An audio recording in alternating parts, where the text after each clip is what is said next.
Good day and welcome to a 10Alytics masterclass or a tech series as the case may be. My name is Priscilla and I'll be your host for today's session, okay? Before we get started, before we get right into the session, I'd like to meet everybody on the call. So if you do not mind, just go ahead to tell me your name, okay, and also let me know if this is the first time you're joining a 10 analytics session. So you could just leave your name and if this is the first time you are joining a 10 analytics session. So as you can see on the screen, I'm Priscilla and I'm the host for today's session, and I'm also joining in from Nigeria. So let me meet you. Just tell me your name, where you're joining in from as well, and if this is the first time you're joining a 10 analytics session, okay? So let's keep it coming in the chat, okay? This is a project showcase session and it promises to be really, really insightful, interesting, and very, very interactive. Today, you get to see the project that some of our participants have been able to build, the essence of these projects, and how you can also get started. Okay, so we have Zubi from South Africa. You're very welcome. Blessings from London. This is not your first time. All right. Thank you for joining in again. So we have Tenny from the UK, not your first time either. And I have my namesake, Priscilla from America. So you're very welcome. So welcome everybody. Richard from USA. Let's keep it coming. And while we're on it, if you know somebody that would this session will be beneficial to, please do well to send them the link so they are able to join in and they are able to participate in a very, very interesting and insightful session. Okay. So I have Olawumi from UK, Choma from UK, Nemika from UK, second time joining us. Okay, so welcome everybody. All right, so I'll just go ahead to share my screen, do a bit of introduction about 10 analytics and what we do at 10 analytics. Okay, so in the course of the session, my colleague will be sharing the attendance form in the chat, right? And the essence of this attendance form is just so that when the recording of this session has been uploaded, the resources and everything we'll be using for the session, when they've been uploaded, you get a notification via email and you can go check it out. So please do well to fill the attendance form, okay? It's right there in the chat. If this is your first time joining us, or if you've joined us before now, just please take our time to fill the attendance form, okay? So Michael, I see you. You're very welcome. So let's get right into it, okay? So I'll share my screen, talk to you a bit about 10 analytics, what we do, what you should expect from today's session, and then we'll get started, okay? So Dorcas, please confirm that you can see my screen clearly. Yes, it can be. It's visible. All right. Okay, thank you very much. So, like I said today, this is a project showcase session, and we have students in 10 Analytics that will be coming to show us the project that they've been able to work on in just 3 months training at 10 Analytics. Okay, so we have Friday Obi, who is a cybersecurity participant. Then we have Nkiruka Sarah. She's an Agile project management participant. We also have Akim Agbola, who is a data engineering participant. So they will come show you the project, talk to you about the tools that they use in the execution of the project, so that as a beginner looking to get started in tech, you see the relevance of building projects. Okay, so what do we do at 10 Analytics? Always 10 Analytics basically. So simply put, we are an edtech firm. If you know what edtechs do, they bring education close to your doorstep. You do not have to go to any physical location to go learn. Okay, in the comfort of your home or anywhere you choose to learn, you can just learn. All right, so this is what we do. We're a leading educational technology company, and we actually focus on providing specialized training to people looking to get started in tech. You know, Black people all over the world, you know, Black people in America, UK, Canada, anybody at all. If you're looking to get started in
Sorry, Dorcas, please, can you hear me?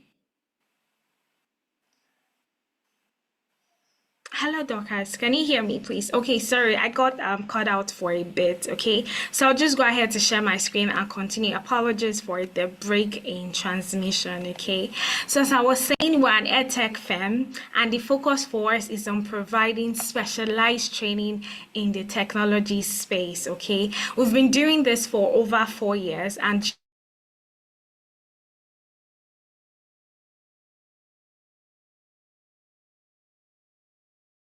tech.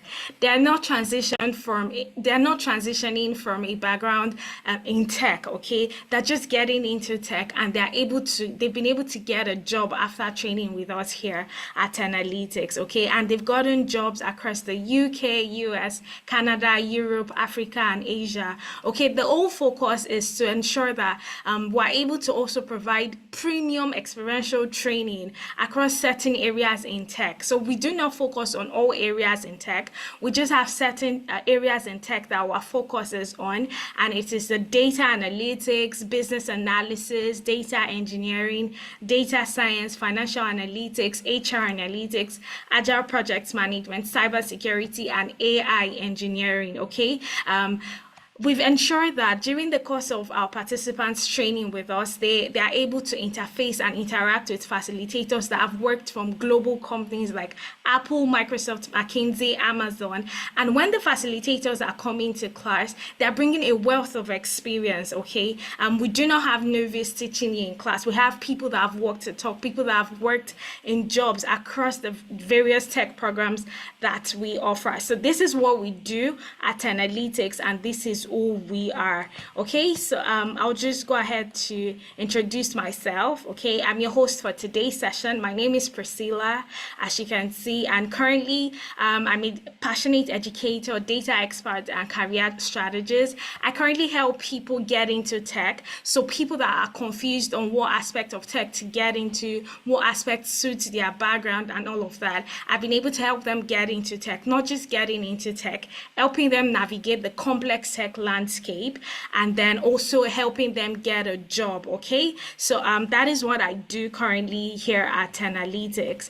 All right, so why are we here today? What would we be doing today? Now, the first thing we'll be doing, as you know, is the project showcase. Okay, so you listen to our students from the Agile project management program, from the data engineering program, from the cybersecurity program. Okay, so you listen to them come talk to you about the projects they've worked on. That's the first thing we'll be doing today, right? Thereafter, you get to learn the in-demand tech skills and which one suits you as a person. So tech is really broad, and then sometimes we hear, oh, AI engineering is in vogue, and some of us feel like, okay, I need to get into AI engineering, but really, which one suits you? What do these tech career paths entail, and why should you even delve into any one of them? So that's one thing you would know, and take it from me, by the end of today's session, you will know what tech career path suits you and what each of them entails. And then the third thing we'll be talking about is, after learning, what next? Okay, is it just to learn? Anybody can learn to be a data analyst, a data engineer, a data scientist, and all of that. But yeah, for you, after learning, what next? I would also be showing you success stories, people that have walked the talk, people that have joined our programs, across the 8 programs that we offer, and how they've been able to get a job. And then the final thing, if you stay to the end of this session, is that you get to hear about our special discount offer for you. So if you're looking to get started in tech, we have an offer for you, and yeah, it promises to be really, really interesting and insightful. Okay, so right away we'll get into the project showcase without wasting time, without further ado. So we'll just get into it. Like I said earlier, we have Friday from the cybersecurity program, we have Sarah from the Agile project management program, and then we have Akim from the data engineering program. So Dorcas, if you do not mind, could you spotlight them? Could you bring them up the call? Sarah, Akim, and Friday, please. Can you hear me, Dorcas? So please just go ahead, spotlight them. Okay, guys, if you know anybody that should be here, anybody that is interested in agile project management, just really any area in tech, you just might want to send them a message, shoot them the link to this session so they come see for themselves what sort of projects our students have been able to build, the relevance of these projects, and the tools involved in building these projects. Okay, so Dorcas, please bring up Friday, Sarah, and Akeem. Okay, so I think I have Friday and Sarah here. Hello, Sarah. Can you hear me clearly?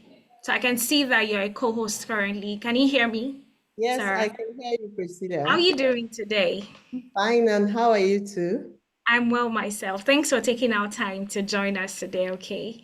It's my You're pleasure. very welcome. So if you do not mind, please turn on your camera so that we're able to see you, okay?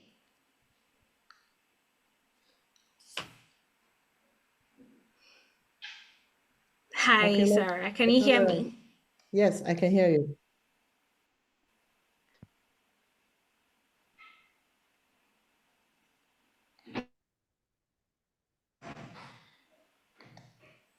Hi, Sarah. Can you hear me clearly? Yes, I can. All right, all right. It's a pleasure to have you here. Welcome one more time. So I have Friday, Thank you. Friday OB. Hello, Friday. Can you hear me? Yes, Priscilla, I can hear you clearly. Good evening. Good evening. How you doing? I'm okay, I'm fine. Good to have everyone here today. Confirm you can hear me, please. Yeah, Hello, I can hear Priscilla? you. So please Okay, go that's ahead to fine. turn on your camera if you don't mind. All right, I just hope it will be clear.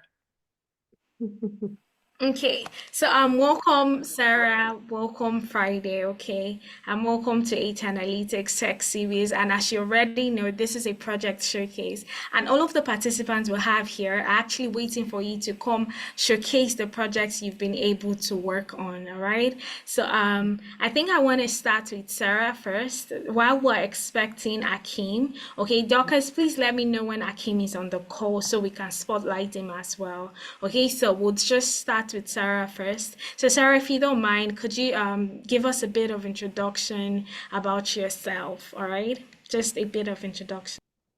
Okay. My name is Sarah.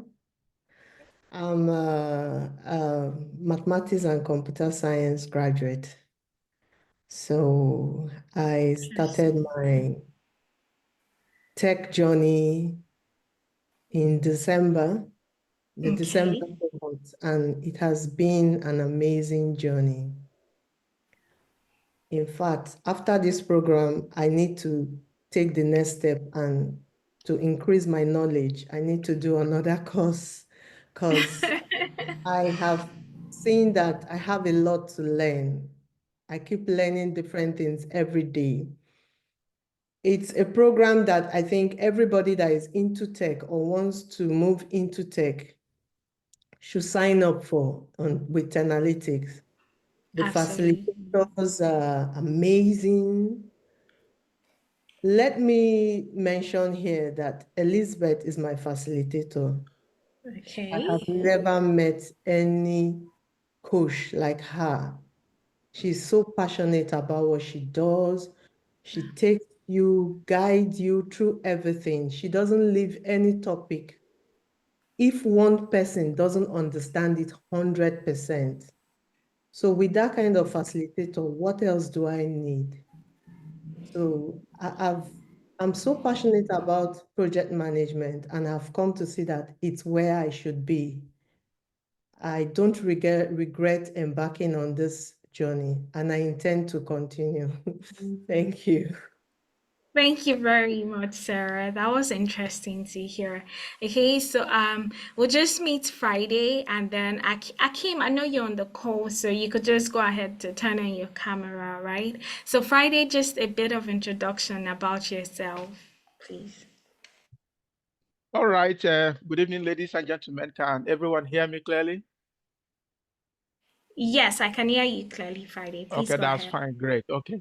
So I am Mr. Friday Obi, and I'm of the 10Alytics November 2024 cohort, and I did cybersecurity with 10Alytics. For me, Okay. I have always loved tech before now. In my formal education, I studied natural gas engineering. I've been in the energy sector for about 30 years and then retired and decided to go back to tech. I have been practicing tech gradually in my spare time over the years. And between 2023 and now, I have done CompTIA A+, got that. I've done Microsoft Azure Fundamentals, I've got that. I have done Microsoft Azure Administrator AZ-104. And so I needed to add cybersecurity to myself. And having checked all the boot camps, I'm in the UK currently, checked all the boot camps. I actually didn't see any boot camp that offers cybersecurity comprehensively. And I was lucky to meet 10Alytics on YouTube, frankly speaking. There is one, I may not need to mention her name, but it was a kind of YouTube collaboration with a lady in the UK. I stumbled into that video and I decided to give it a try. And I tell you, I think I got what I wanted because this course has taken me through every aspect of cybersecurity. And I've got one of the best instructors in the world, and that is Ejike, Ekene Ejike. And that guy, I tell you, I've known him for life. That is for me. He was very good, very selfless, very calm, ready to say it 10 times if you don't understand it. We're about 20 in the class. Well, we have different backgrounds anyway, but I loved it so much, the way I went through. And I tell you, I got what I wanted. I can call myself a cybersecurity analyst at this point. So yes, it's a course worthwhile. My money is not lost. I have learned even more than that money could have afforded me in other boot camps. So Interesting. yes, very good experience. And I'm already testing my popularity in the labor market in the UK. That's really good, Friday. Really good. Yes. Thank you for that introduction. Okay. So I think we have Akim on the call already. So hi Akim, if you don't mind, you could just go ahead to turn on your camera and do a bit of introduction before we get right into this session, okay? Hello Akim, can you hear me? Hello, everyone. Good evening. Good Can you hear? evening. How are you doing today? I'm fine. And Okay, so we're yet to see you though. So if you don't mind, just please turn on your camera, okay? So yeah, we can see you now. uh, Good good to have you evening. here, Akeem. So yeah, Uh, please just go ahead with a bit of introduction about yourself. I'm Akim by name, Akim Oluwasegun Akola. Well, I'm basically not into tech, and I've been looking for uh, an academy or that I can actually learn a skill that will help me because I've actually wanted to do this for a long time, but then I am the type of person that to do a self-learning, it's always very hard for me because I believe I'm the type that I need to be accounted. If I'm not accountable to someone, I won't be able to follow up due to other uh, uh, work that I do. But with 10Alytics, I would say I learned about 10Alytics actually from my niece, and I said, okay, I'm going to Okay. give it a try. And since All then, right. I would say it has been awesome. It's been awesome, to be candid, because I really, really learned a lot from 10Alytics, and they pushed even when you are being lazy. You pay for it, but then they want you to like gain that knowledge. Like you just have to. Sometimes probably I'll be at work and they will still call you like, no, you need to join this call. You have, you need to be there, Yeah, which right. has really, really helped me. I won't lie to you because it's been a couple of years that I said, okay, I want to do this course, data engineering. I saw, different courses online, or to be candid with you, it doesn't help. It didn't help. It didn't help at all. But when I joined 10Alytics, I would say, yeah, it has really helped me a lot. Before I just, I mean, I see all these stuff online like Python, SQL, and I'll be like, one day I would know this thing. I want to know it. It's been, Yeah, right. it has not been easy to be candid because, well, I'm science oriented, and I used to teach back then in Nigeria when I was in school. I do teach Okay. maths, mathematics, physics, and other math for junior Y classes, and maths and physics for JAM class and poly JAM students. But then I said I want to. The field I'm in now is totally different from IT. I would say I'm a novice. I know nothing about IT, and I want to be a data engineer. You can imagine. So I said, okay, let me just give it a try. And I saw it, and I said, okay, I'm gonna register in January, and which is just about 3 months ago. And to be candid, it Yeah. has been awesome. I've gained a lot, I would say. I'm still Okay. All learning, right. and because we've not finished now till I think it's till June or something like that. But then we are pushing. It's really intensive, and if you notice, data engineering course is one of the longest course in 10Alytics that you need to learn how to code. You need to learn about Python, SQL, a lot of things that we need to do. So we are getting there. We are getting there. It's Yeah, been awesome. right. Thank you so much for sharing, Akim. Okay. So we have Akim from the data engineering program. We have Friday from the cybersecurity program. And then we have Sarah from the Agile project management program. So without further ado, we'll just get right into the project showcase session. And we'll start with Sarah. So Sarah, you could just in 10 minutes talk us through one of the projects you've been able to build in 10Alytics. You could also highlight the relevance of the project as an Agile project manager. Okay, so just do that in 10 minutes. Okay, Sarah. Thank Oh, you. okay, I would like to share my screen. Okay, so you could go ahead, share your screen. There's the share button at the bottom of your screen. So you can click on that and share your screen. Okay.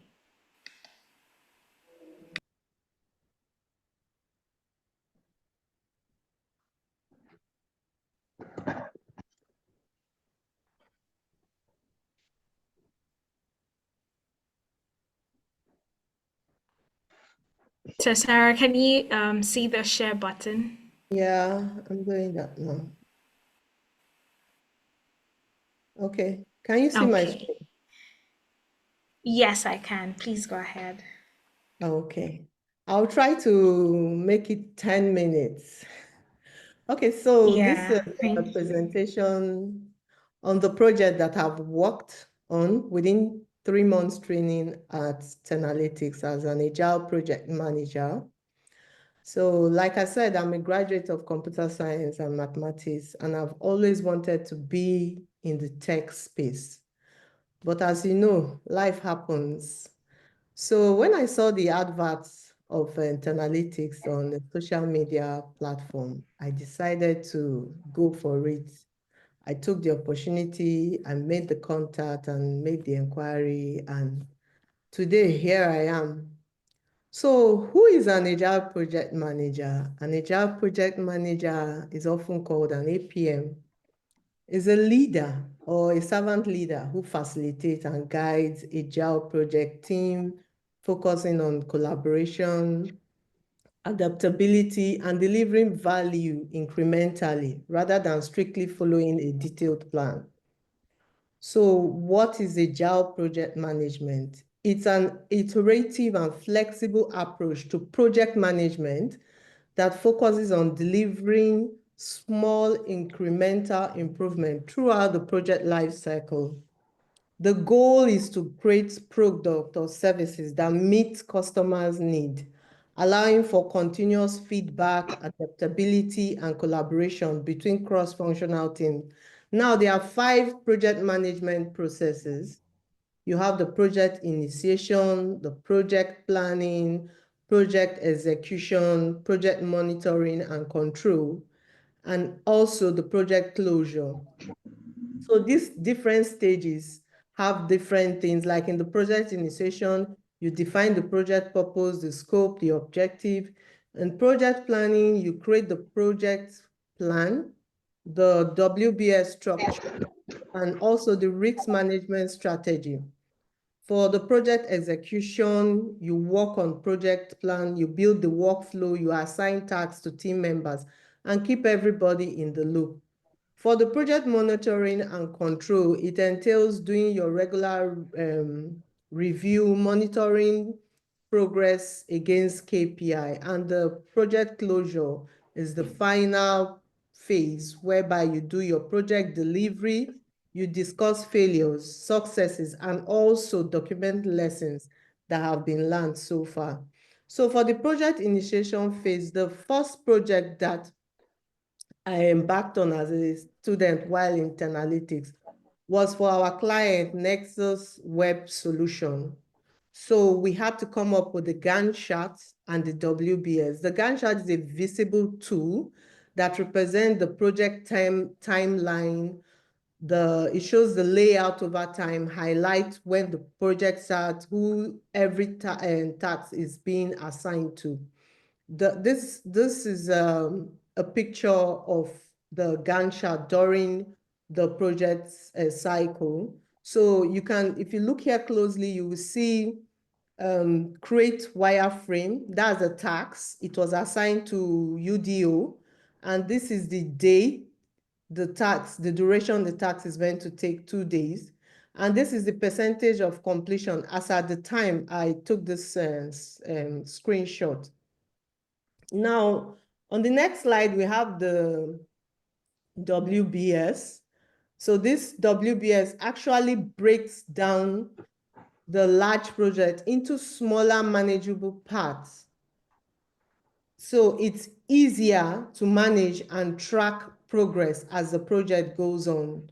So for this project, we came up with project initiation, which defines the project scope, objective, project planning, also the user interface design, which we broke down into create wireframe, user interface design, prototyping, review design.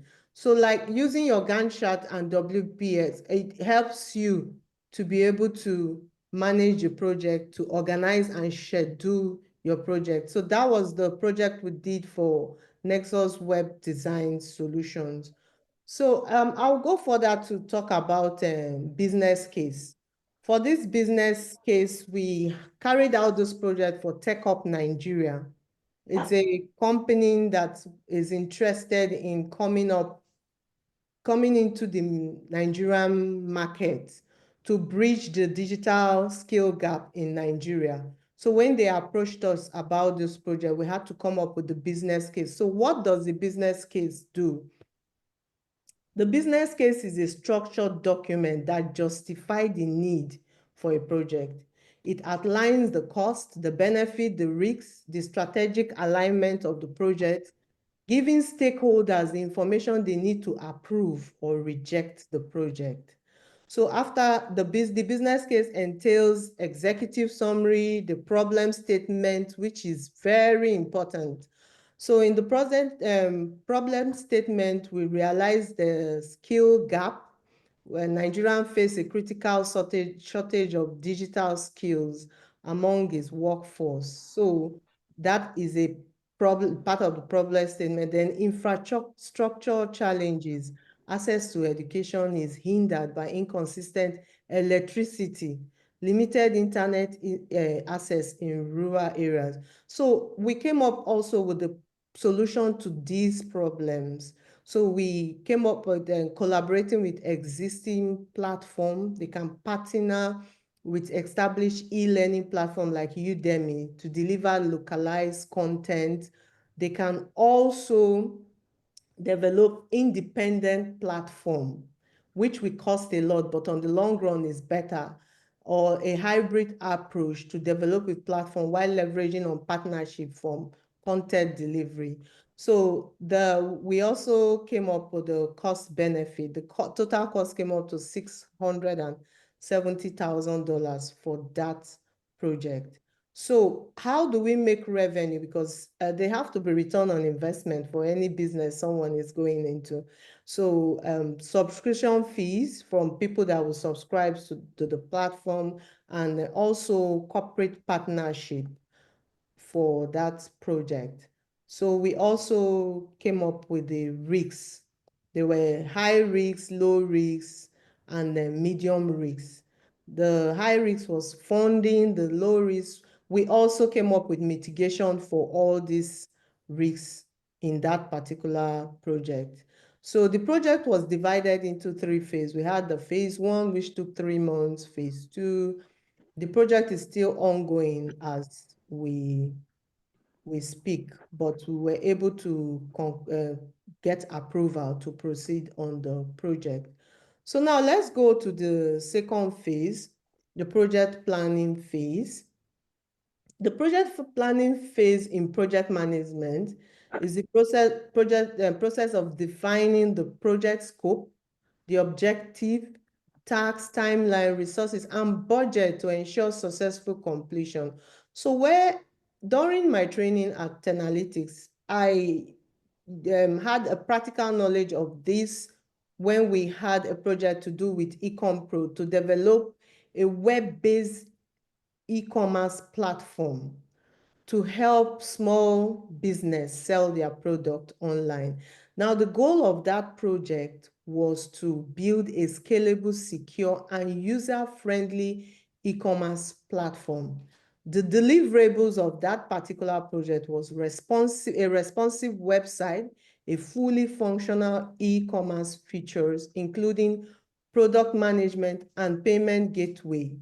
Now, some of the constraints of that project is development. The development team consists of 3 developers, 1 designer, 1 tester, and 1 project manager. And the project timeline is 16 weeks. So we had to run with that.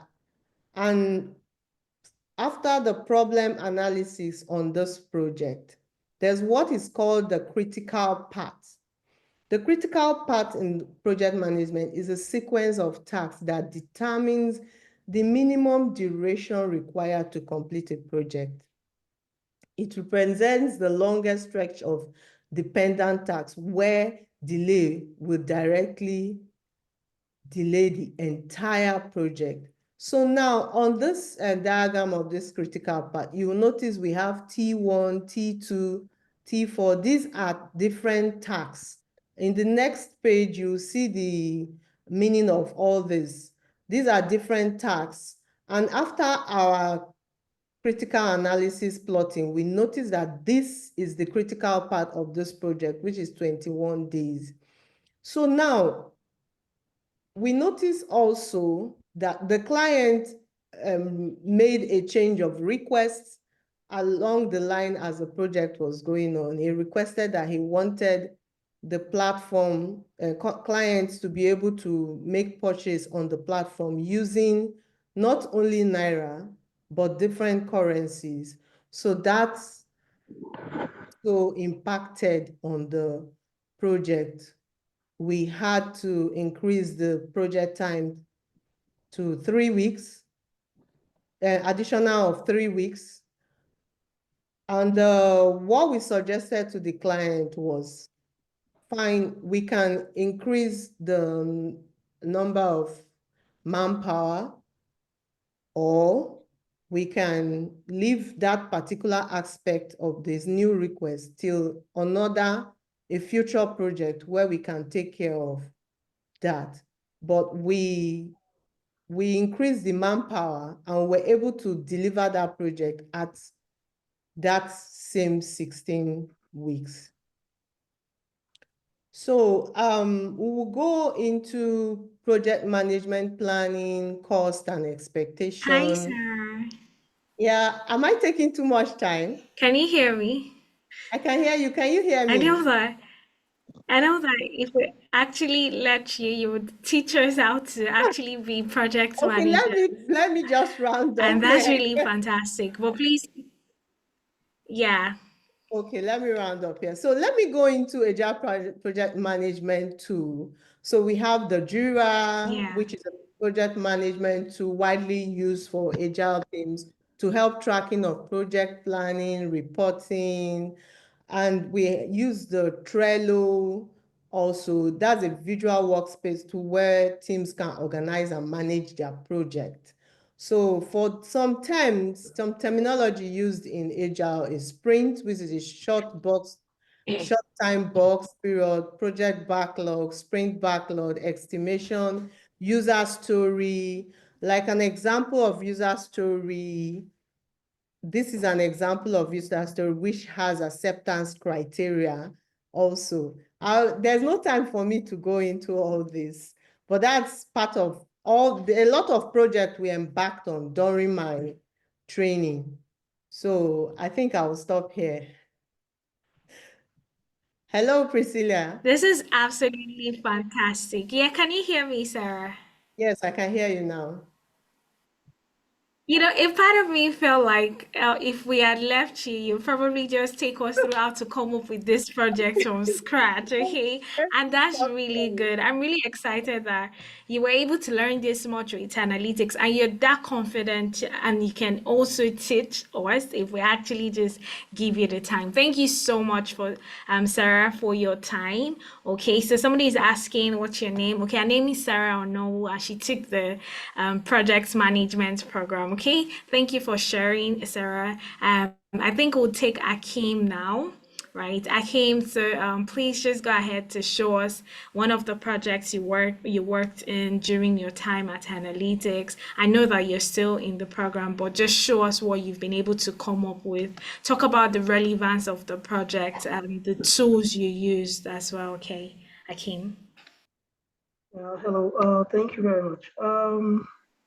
Yeah, like you said, I'm still learning. I'm still a student, but Yeah. I'll do my best. Um, Let me share my screen first. Uh,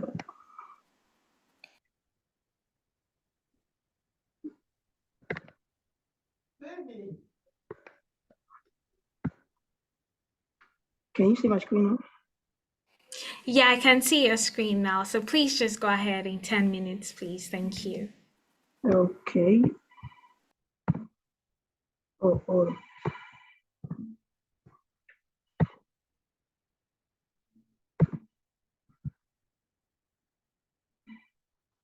So, guys, if you're just joining us, welcome to the project showcase session. Okay, this is where participants that are currently on our program, they've come to showcase some of the projects they've been able to work on during the course of their program. So, this is Akim currently. He took the data engineering program, and he'll be talking us through one of the many projects he's been able to work on, the relevance of the project, and the tools that he used in the execution of the project. Akim, please go ahead. Okay. Good evening, everyone. My name is Akim Agbola. I'm one of the students of 10Alytics doing data engineering.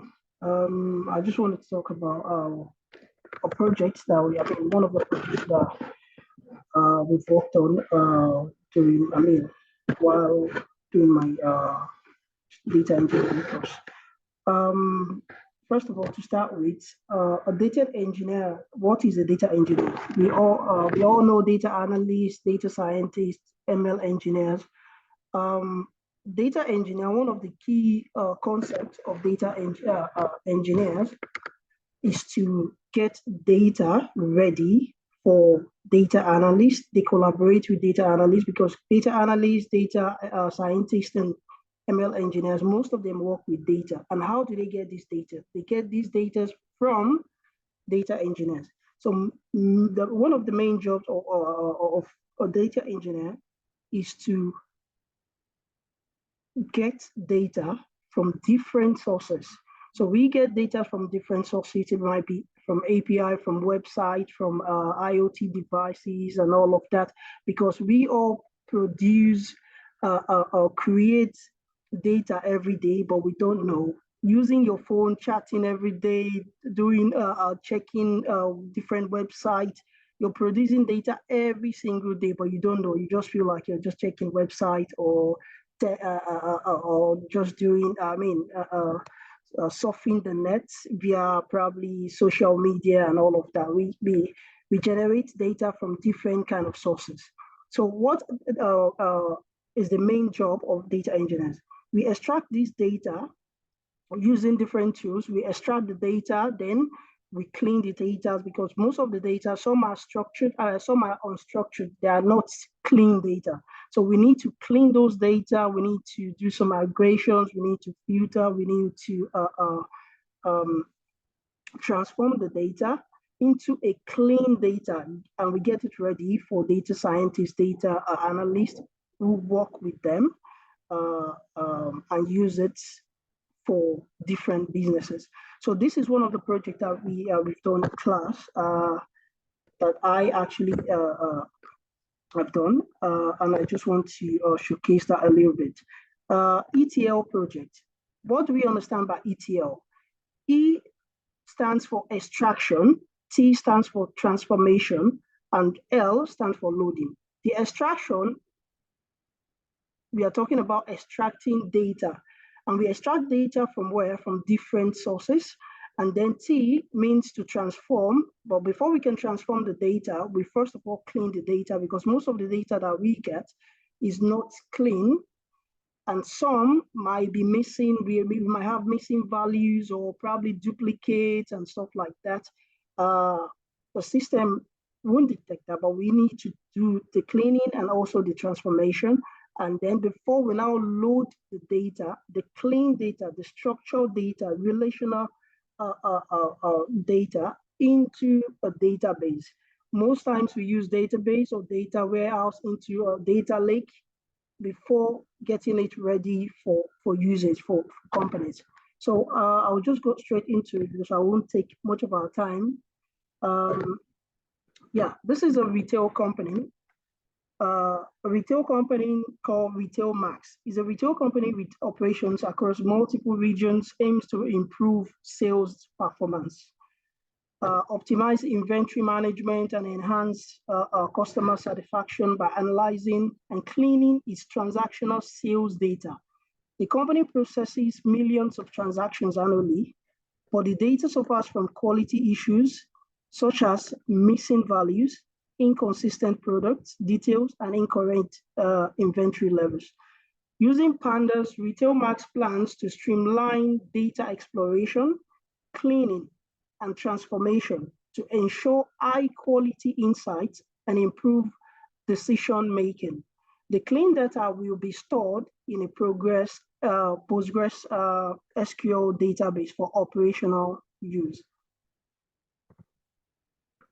So the objectives of these is to analyze sales trend per store and per product, monitor sales growth over time, optimize data processing, sales analysis, improve decision-making, ultimately driving business growth and success.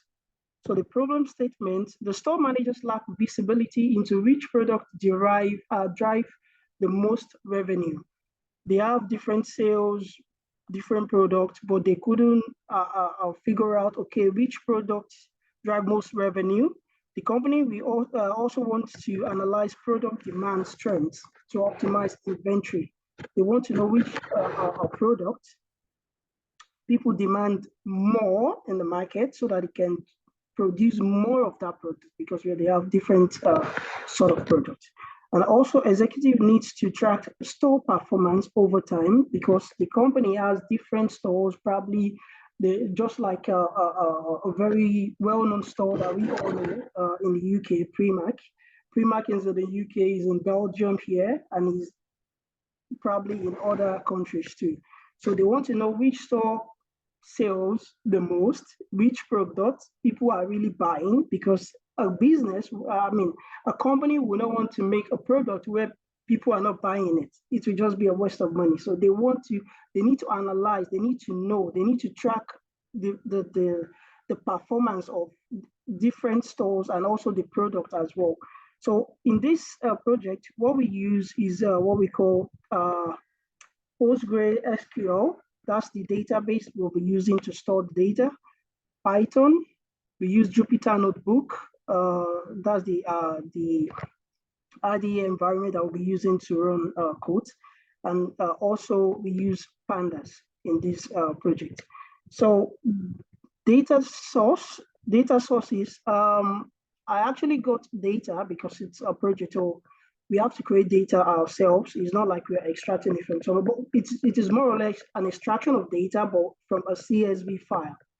Because, but the CSV file, we have to like create that actually. So I got the data from Perplexity AI, it's just like Chat GPT. And here is the project scope. Data extraction from historical CSV data. We utilize Python libraries such as pandas for extracting data from CSV files. So that's what we're going to be using. We use Python to, we use pandas actually, is one of the Python libraries. We use pandas to extract the data from a CSV file, and then we implement efficient data extraction methods to undo large volumes of historical sales data. The second part of it is data cleaning and transformation using NumPy and pandas. So we utilize NumPy and pandas for data cleaning tasks, such as handling missing values, removing duplicates, and standardizing data formats. Because some of the data that we get, it is not clean, like I've explained earlier. Most of it, we have missing values, and we cannot use a data that is missing. Data that has missing values to work with. We can't do that. So we need to clean the data. We need to clean the data by handling the missing, checking whether there is a missing value, handling it, and also checking if there are duplicates in the data, probably to remove the duplicates and also to standardize data formats. We perform data transformation as well, operations such as normalization, encoding, and feature engineering to prepare data for analysis. And the last part is the data loading to a Postgre database. So after we collect the data, we clean the data, we transform it, do everything we need to do with the data, and then the clean data will be loaded into a PostgreSQL database. So using here, the third part, it says use PostgreSQL as the database management system for storing the processed data, design and implement database schema to accommodate this data structure and relationships. So by so doing, this project, by successfully executing these tasks, it means the data engineering team at this company can effectively leverage Python, NumPy, pandas, GitHub, and PostgreSQL to optimize data processing, analysis, and decision-making processes, ultimately driving business growth and success. So first of all, we need to, like I said, the first part of it is to extract the data. The second part, to clean the data, check for missing values, duplicate, clean them with codes, and then the third part will be loading them into a database. And how do we do that? We need to create tables also for that, because data are being loaded. We have data in a table already, but we need to create some tables because we are talking about a retail company that has different kind of products and all of that. So we are going to be creating a product table. We create a sales order table, like order table. We create customer table, and we create a store table as well.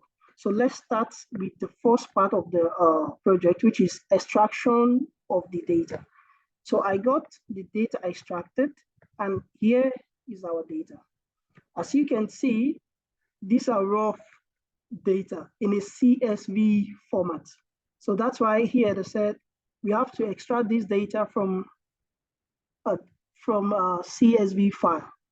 This is an example of a CSV file. You can see here sales data.csv. This is a CSV data file. If you can see, you'll see that everything is just, some people will be like, what is this? How do we even understand what is here or try to extract data from here?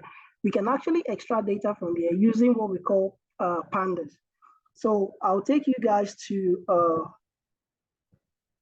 here, the Jupyter Notebook, because we are using Jupyter Notebook. Like I said here, that we're going to be using Jupyter Notebook to run our codes. We are using Python, Pandas, and PostgreSQL as the database. So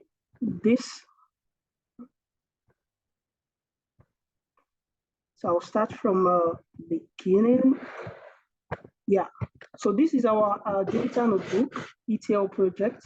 So the first thing we need to import, because we are using a Jupyter Notebook and we need to use Pandas or NumPy to run our code. So we have to import Pandas. So running that, we say import Pandas as PD, import NumPy as NP. I know this might be strange to a new, but then with time, you get to learn all those things. It's very, very easy to learn. Not easy, but at least you get along with time. So you just import Pandas because that is what we are using to run our code. If you remember, it's here that we need to use Pandas to run our code. Hi, Akeem. Yep. Yeah, could you get to probably just wrap up in 2 minutes, please? Oh, 2 minutes. Okay, yeah. I'll do my best. Okay, so this is data extraction from CSV file. The file here, if you remember, this file. So we just need to copy part. We copy the part here, and then we insert it here. This is the part that from that data file. So we ask Pandas, that's PD, to read that CSV file so that we can see what is inside. So in a structured way, and not like the way we saw it. And this is it. Inspecting the data, df.ed gives us the data. This is the data, but you can see the data is now arranged in a structured way from what we are seeing here. So that is extraction of data. So from the extraction, we check it, and then we go to what we call data cleaning and transformation.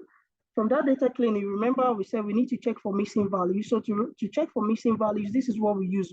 We use a code df.isNull.sum. That is, we want this data to check if there is a missing value. And if you can see here, country, you see 2. You see 0, the rest is 0. That means there are no missing values on the rest of the data. But here, country, you see 2, and then order ID 2. That means there are 2 values missing in order ID, and also the country, 2 countries are missing. So how do we undo that? That is part of data cleaning before we now say we want to transform it or load it into a database. So this we need to handling the missing value, we drop it. Is it that we remove that missing value or we fill it? So in this case, I'm dropping it. So I use df.drop now. That is the code to drop that missing value. So that is that. Then we go to, you can see after dropping, these rows will reduce. That is, I've dropped that line of rows that we don't need it. We have missing values there. So we check for duplicate as well. This is the code to check for duplicate. And if you can see, it's showing false, false, false. That means no, there are no duplicates. But let's assume there are duplicates.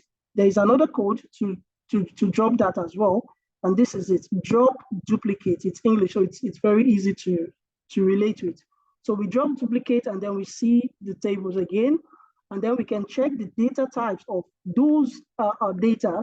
You can see region, country, it gives us the data type. The D type here means data type, object, float, and all of that. From there, we do data exploration, data analysis. This is another code. You run it, you get this. Then we do visualization to see, okay, what are we working with? The order, how does it look like? Which one? You can see this one is highest. You can actually do visualization, and that's that.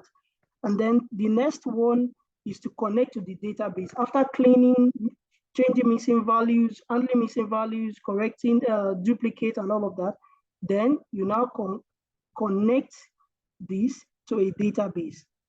This is the database. Connecting to the database, Cycle PG, that's Postgre, which I said we're going to use.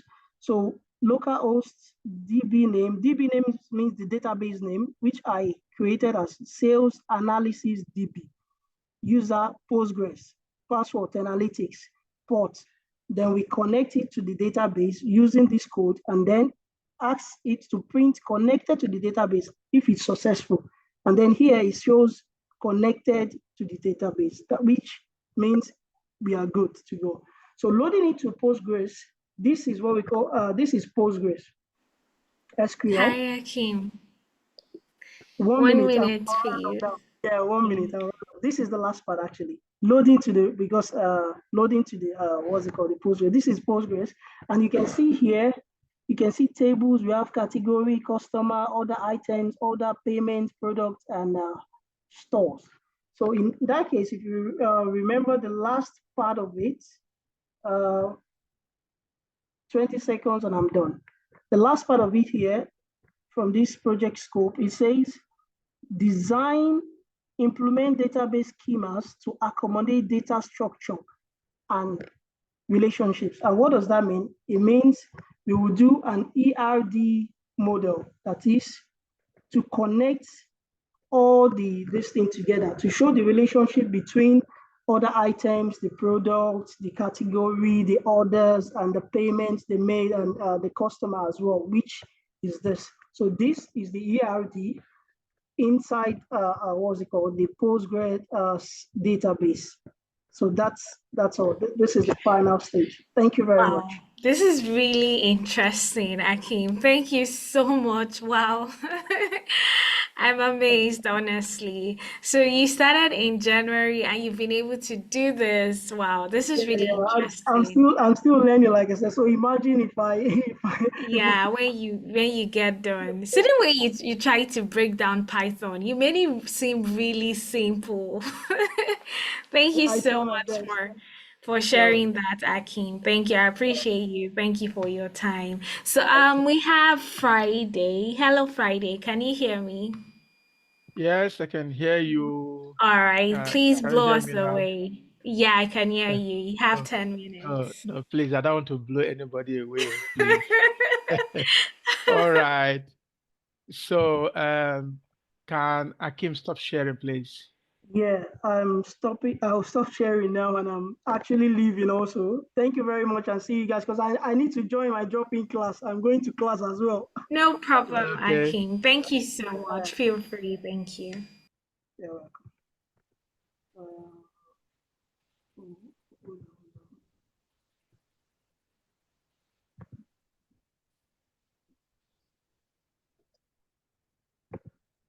Sorry, I'm trying to. So you can just click stop sharing so that you can. Yeah, I don't know why it's not. Yeah, maybe move your mouse to the upper part of the screen to come down. Wait,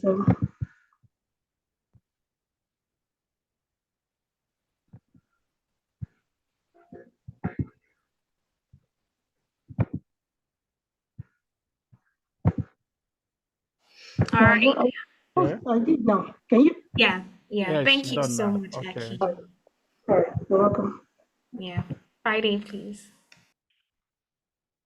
Okay, let me choose what to share. Yeah, this is it. Can everyone see my screen now? Yeah, I can see it. Please, 10 Okay. minutes. Thank you. Okay, I'll try. Priscilla, you help me. Yeah. All right.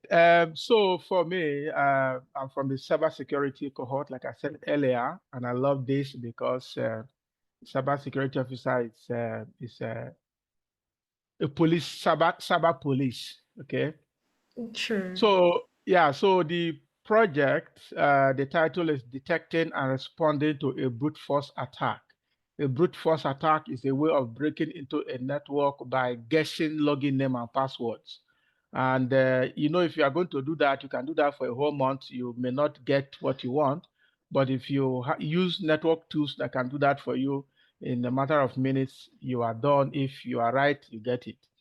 Okay, so in this project, the objective is to set up and configure. Before I start, the project is in two phases. One is to design and set up a typical security operation center. SOC means Security Operations Center. And then secondly is to use it to monitor all the computers and the networks in the organization to see the network activities and detect areas of attack or compromise. So, so in this project, we're first of all expected to design, set up, and configure a typical security operations centers utilizing a SIM tool. A SIM is Security Information and Event Management. And in this case study, we are using either Wazoo or Splunk, but for the sake of consistency, I use Wazoo to do this project. Okay, so and I broke down the project execution into stages. Stage 1 is actually network and security operations center design and setup. So in this space, I had to design a particular network. So made a network layout drawing. First of all, before you, as a security personnel or cybersecurity personnel, you need to understand your network first. If you want to be in a security operations center, which is like a security control room where you monitor network activities. Okay, so you need to understand your network. So what I did was to first of all design a virtual network, and then install the virtual box. A virtual box is actually like a virtual platform where you can run computers, virtual computers on your host computer, and not every computer can do that. So a computer they're using must be a type 2 hypervisor kind of computer. That means it can allow virtualization. Okay. So, and then I installed after installing the virtual box, there are other virtual platforms like VMware, but in this case, I use VirtualBox to do that, Oracle VirtualBox. And then after installing the VirtualBox, I had to install my virtual machines, which is the VM. The pfSense is the first thing. The pfSense is providing two services. One is serving as a router to distribute IP addresses automatically to the virtual machines, and secondly, acting as a firewall. Okay, the Wazoo is the interface, or rather the server, where all logs are, put together for viewing and for analysis and decision making as well. So one of the virtual machines I installed is a Kali. Kali Linux is a Linux distribution machine. And I have Ubuntu Linux desktop machine, Windows 10 Pro, and Windows Server 2022 machines, all installed and configured. Okay. And again, I had to also integrate what we call Slack webhook. The function of the Slack is a separate service, okay, but it helps to automate notification to the members of this security operation center. So if we attend in the center, when there are activities going on in our network, in our machines that are in the organization, we should get alert, and that helps to respond in a timely manner. Okay, and again, I'll move on quickly because of time. I'll go to the next page. This layout, can anybody see this drawing? This is a typical network layout in the organization that we are simulating this attack. So we can see all these computers, as I tell you, as I speak, they are all running. I'm still running the virtual network on my machine, even as I'm talking to you right now, they're all live. This firewall is the pfSense itself that is providing both firewall and router service in the network. Okay, and for the sake of resilience, the network is segmented. We have LAN 1 and we have the DMZ, and that is how you can make an organization network resilient, because if something happens to one side of the network, there should be another available side of network that can allow business to continue without, shutting down everything about the organization because something has happened to a part of the network. No. Okay. So in stage 2, preparation for attack simulation. So I had to determine the particular machine I will use to simulate the attack, which is the brute force. Okay. And I use my Kali machine. We'll see the dashboard and we'll see all of that as I go down. Okay. And then I had to use a tool called Hydra.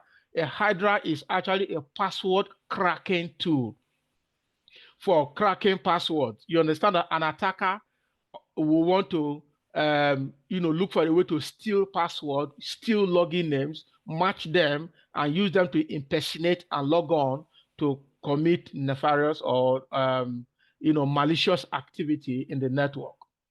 Okay, and then after all of that, I established installation and functionality of Nmap. Nmap is a network scanning tool that allows you to scan the entire network and see network services that are open and vulnerable and can be exploited, because that's exactly what an attacker will do. Okay, and in this project, I had to target SSH. SSH means secure shell. Secure shell use network port 22, and secure shell is a way of logging remotely to a computer using login name and password if you know it. Okay. And so on the next one, this is just how I was able to integrate that webhook to automate a kind of network alert. So if something, whatever the machine is doing, the logs are being collected from the machine through what we call the Wazoo agent. The Wazoo has a server and also has an agent. The server is where everything comes into. The agent is actually what is installed on the endpoint, or rather the client machines, because it's a client-server relationship. That is what is happening between them. So the agent will collect that log from that machine and transmit it to the server, where the security operations center analyst can see it and react if something wrong is going on. So this alert actually worked.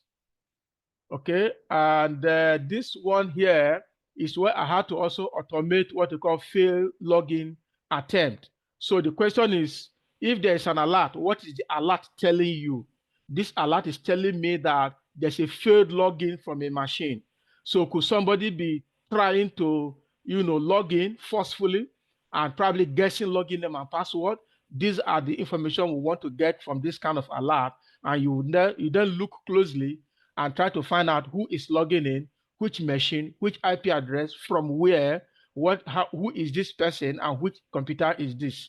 If you're able to get that, then you are on your way. Okay, so the Slack, this is a typical sample of a Slack notification. That Slack, I actually got this into my phone. So as I'm talking to you, I'm getting a lot on my phone from the machines that are running. It can be so many alerts, but then that is what it takes. All right, so this is a typical example of what you call Nmap, that is network scanning. If you look at this, where my mouse is, you will see this is the computer that I wanted to brute force. I wanted to attack. And if you look at this, you will see port, state, and the service. So I'm targeting port number 22 on a transfer control protocol, and then the state is open. It means that this port is open, and the service is SSH, which is secure shell. Now, an attacker, this can be open due to misconfiguration, because attacker looks out for, yeah, I'm with you. Okay, 3 more minutes, please. Oh my God, there's a lot. Okay. Thank you. Yeah. So, and here I simulated the attack. Okay. And you see that in simulating this attack, I had to list some passwords and some usernames, and then the machine. When I run the command, which is the Hydra command, it will start matching the username and the password. And you can see this green here means that it found a correct username and a correct password. And this is a success for an attacker, I'm telling you. And the next thing, when he gets this, he will want to log on through the SSH to this machine that has this username and password to get in and do some malicious activities. So this the log that the Wazoo server puts together, and there are ways to read these logs to be able to understand the message, the alerts that are coming from each of the machines, and then you can tell what is happening. This is a typical dashboard of Wazoo, which is the SIM tool, and it is very, very comprehensive. It has so many things in it. You can see these are the machines that are running, 6 machines running at the same time at the time I simulated this attack. And these are other services that this SIM tool can provide. It's not just to see the attack. There is threat hunting, there's vulnerability detection, there is malware detection, there is configuration assessment, and there is file integrity monitoring, and several other things that this machine, SIM tool can help detect and monitor, so you can monitor them in real time.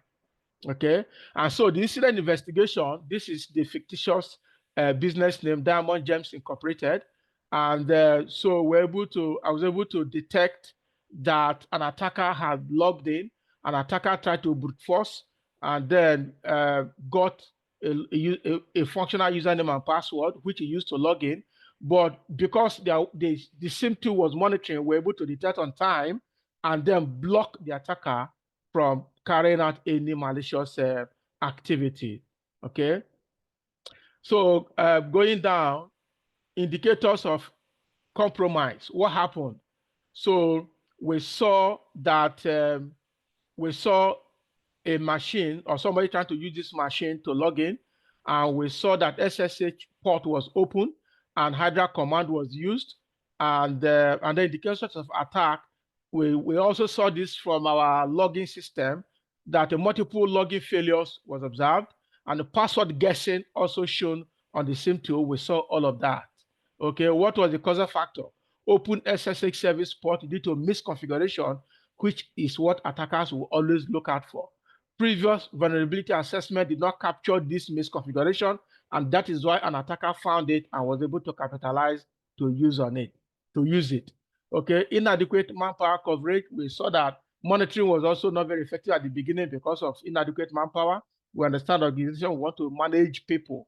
Okay, firewall logs not transmitted to SIM tool dashboard as it is an agentless device. Well, time will not permit us to talk what an agentless device is, but that was not found. Yes. So at the end of the day, what can we do differently? We had to take that machine that was attacked out of network. That is part of triaging, or rather what we call emergency response. And then, having identified the IP address, we went to the firewall to block that IP address to fetch the attacker away, so he does not continue to, make lateral movement in our network and cause us a bigger problem. Okay. What did we do? We had to now reconfigure those open services like the SSH port to lock it and cover it, and decided to use what you call multi-factor authentication as alternative to logging into our system, and also use what you call public and private key, which is a good example of asymmetric cryptography. Okay. So, and what are the lessons learned? Those are the things we just learned, and then going forward, we want to make sure that any service that is not in use should not be open, because that also will lead to vulnerability. So thank you so much. I have to, rush through these things, but yes, it is what it is. But thank the you good thing so about much. yes. Go ahead. Yes. And why I like to do this project, why I did this project, because for you to do to be an SOC analyst as a cybersecurity personnel, it allows you to have a broader view and understanding of organization's network, and can take you through being a solution architect or a consultant if you want. Yes. This is fantastic. Thank you so much, Friday. One thing I've enjoyed about all the presentations today, guys, if you're with me, is that every presenter has this urge to actually break down everything, and try to explain as much as they can. Thank you so much, Friday, for your time. Thank you for showcasing this beautiful project with us. Sarah, if you're still on the call, thank you for your time as well. I know that Akeem has dropped off, okay? So, guys, thank you so much for joining in. Please feel free to drop off so that we get to the other part of the session, okay? So, I'm sure that if you're on this call, I'm sure that you've seen the presentation, you've seen what our participants have been able to do within a set period of time. I know that for some of us that are just starting out, you may be asking, okay, these projects, what are the meaning of these projects and why do I need to build this project? Okay, I know that is what you'll be asking, but not to worry. My colleague is here already, Chukwuemeka, and he will take you through the importance of actually having projects. The model we run here at 10Alytics is that for every program you go through, you're not just coming to learn concepts, you're not just coming to learn the theoretical part of things. You are building projects, you are working on projects.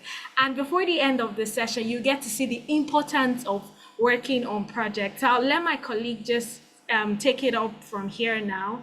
Hello, Chukwuemeka, can you hear me clearly? Yes, loud and clear, Priscilla. Thank you so much. And thank you as well to Sarah, Friday, and Akeem for the wonderful presentation they just walked us through. I'm sure many people were wondering whether they were able to learn these things within a space of 3 months. And the answer is yes. Okay, for someone like Akeem joined the data engineering program in January, and that should be roughly 3 months into the program. And you can see how he was able to speak as if he is even a facilitator. If you ask many people on this call, they are going to think that they are experts, they are advanced people, because they actually spoke like facilitators. But these are our students that are still within the program and trying to learn every single thing that they need to do. So you also can be one of these people. You can also be able to have the skills depending on the career path that you want to go for.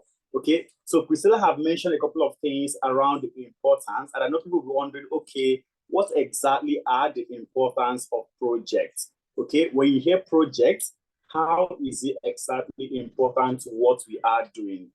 Truth is that theory alone is not going to help you get the skills that you need. All right, recruiters on day-to-day basics, they are looking out for people that should be able to marry both theoretical understanding with real-world experience. Okay, so you need to be able to show experience that you've been able to do this in the past. For instance, we saw how Sarah was able to walk us through how you can also be able to manage a project. So if she goes for any job interview from now, she's going to speak from a place of experience. Oh, while I was consulting with 10Alytics, I worked on this project. The same thing with Friday. When he goes for any interview, he can speak from a place of experience as a cybersecurity expert. Oh, I've been able to do this while I was also interning with 10Alytics. Same thing as well with Akeem.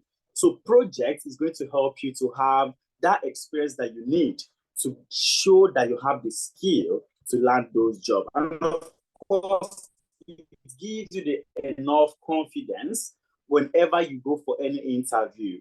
Okay, it gives you the confidence to show that you know what you are talking about. And recruiters, what they always need to see is that you've been able to do this in the past. Okay, they want to see that you have been able to do this in the past. So I'll ask us a couple of questions, just one question actually.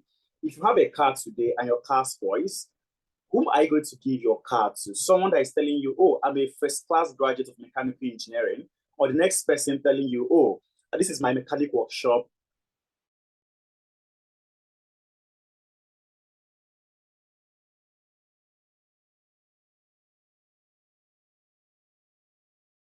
I've repaired Aston Martin, I've repaired Benz, I've had to retire tech ecosystem. So this is your point, this is your cue to give your response in the comment section.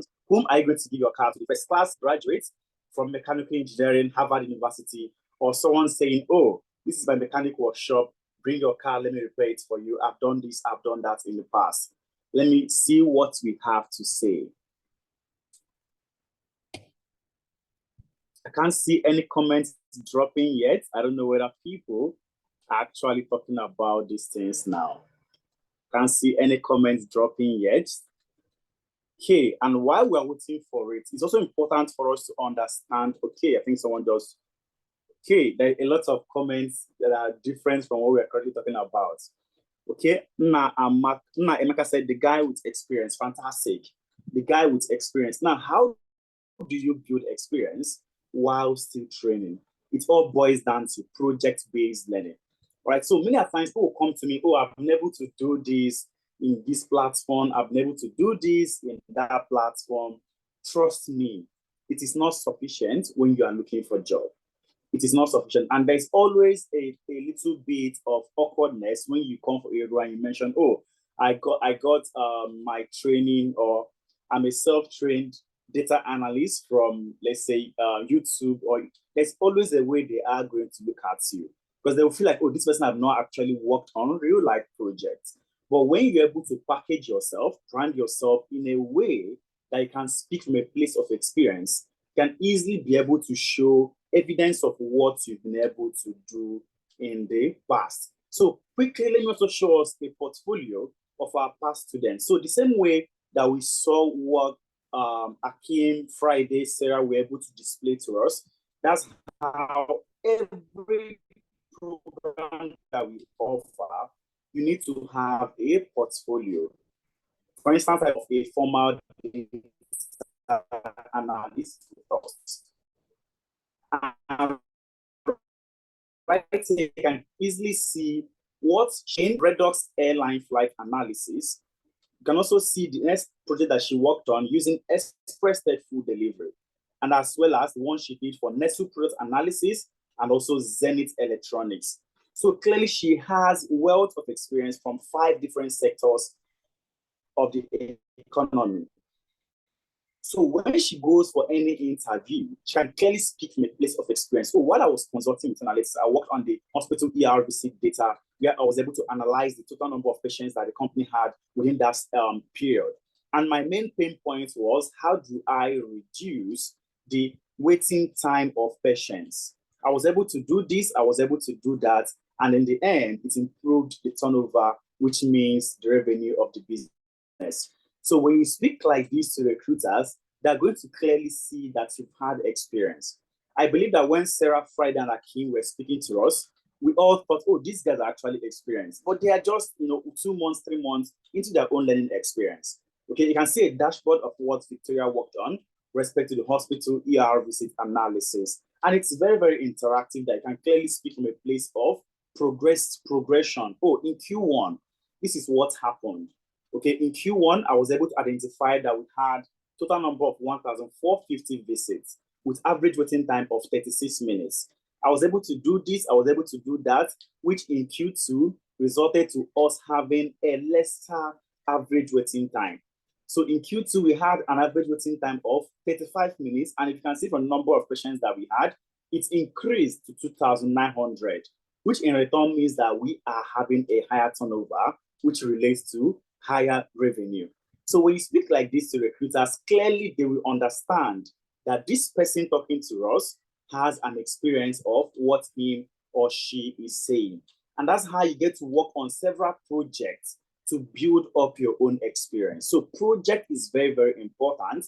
Project is very, very crucial. It is essentially what you need to show that you have the skills, right? Recruiters look out for 2 things when they want to hire. One is they want to know the skills that you have and also the experience that you also have.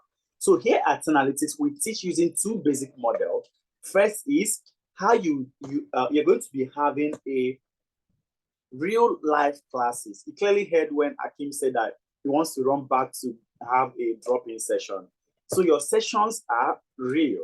The same way you have someone like myself or Priscilla speaking to you, that's how you're going to have your facilitator in the classroom talking to you. Okay, so you have live classes, and you're also going to have what we call a self-paced model, okay, which we call watch me do it videos.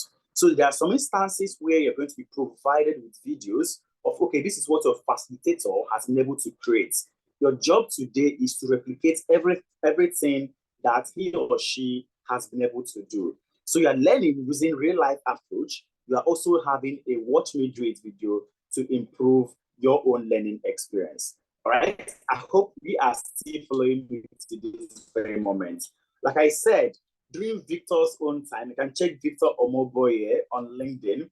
He was able to work on projects. Okay, he learned using project-based environments and he solved real-world problems.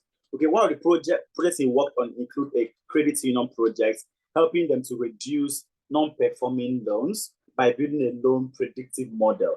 So if you've ever worked in a financial institution or a fintech organization that give out loans, you understand that loan default is something that is very, very hard for you to prevent. So, but Victor came up and was able to build a loan default prediction model. And right now he's doing amazingly well. He's doing so well. And if you click on this portfolio, you can also be able to see a couple of things that he has been able to build also. Okay, Nemeka said my voice is breaking. Please, Priscilla, can you confirm if my voice is breaking? Priscilla, are you there?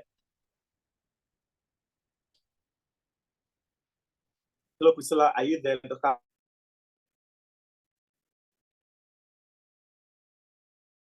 Are you there? Please, can you confirm if my voice is breaking? Nemeka just mentioned that my voice is breaking at a point. It's clear. All right, thank you. Okay, thank you. Nemeka, it might be from your own side. It might be from your own side. Okay, so let me continue. If you want to have a look at all the portfolio projects that these people has built, please make sure that you fill the attendance form that my colleague Dorcas is dropping. All right, once you fill the attendance form, by the end of this session, we're going to send the slide that we're using for this conversation and also the recorded version of this meeting.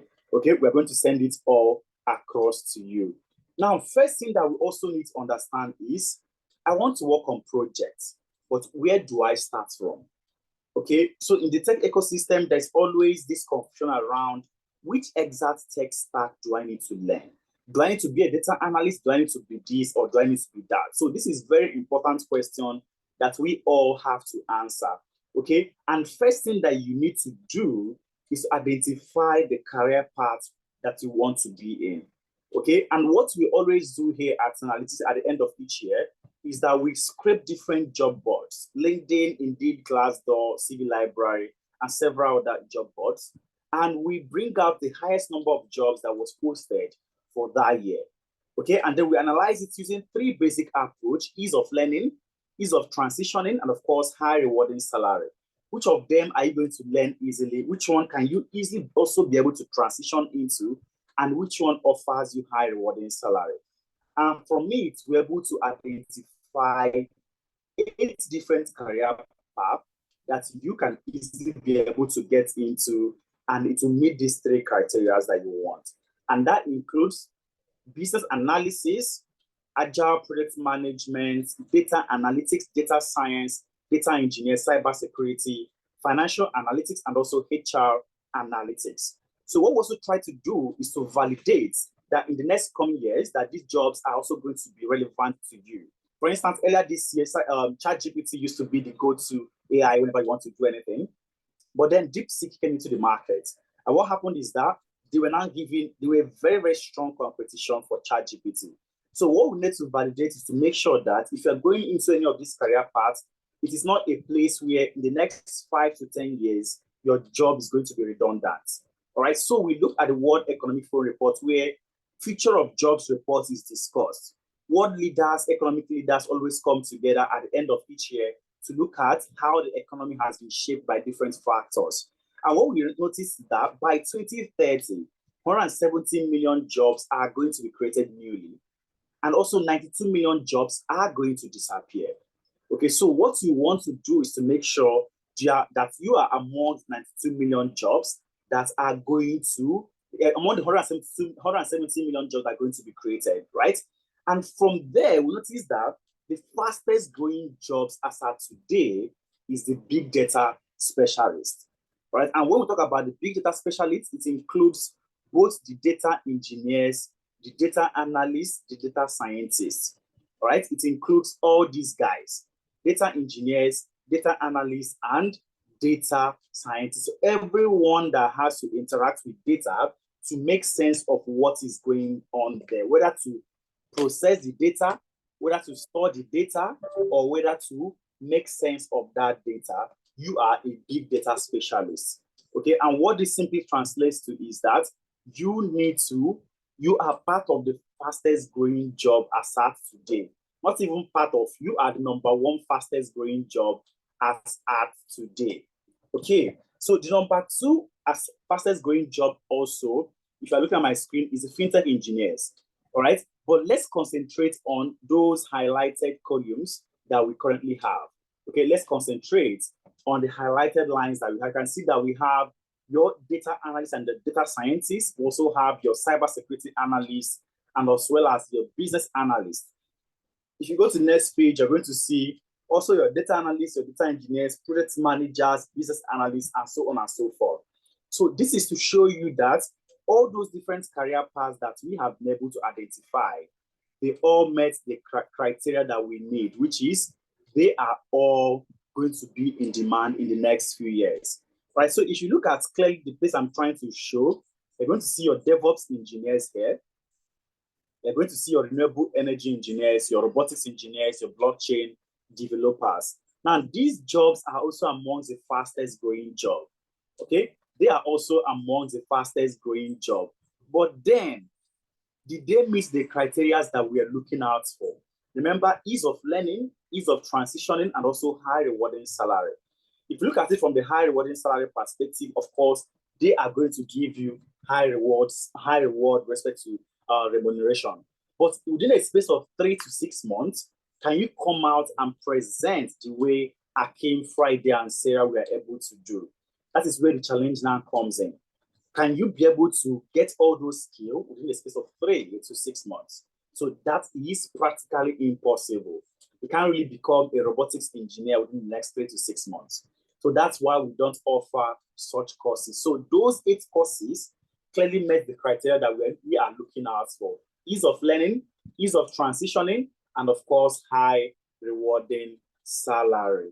Okay, now if you go to the next page, you are going to see jobs that are going to decline.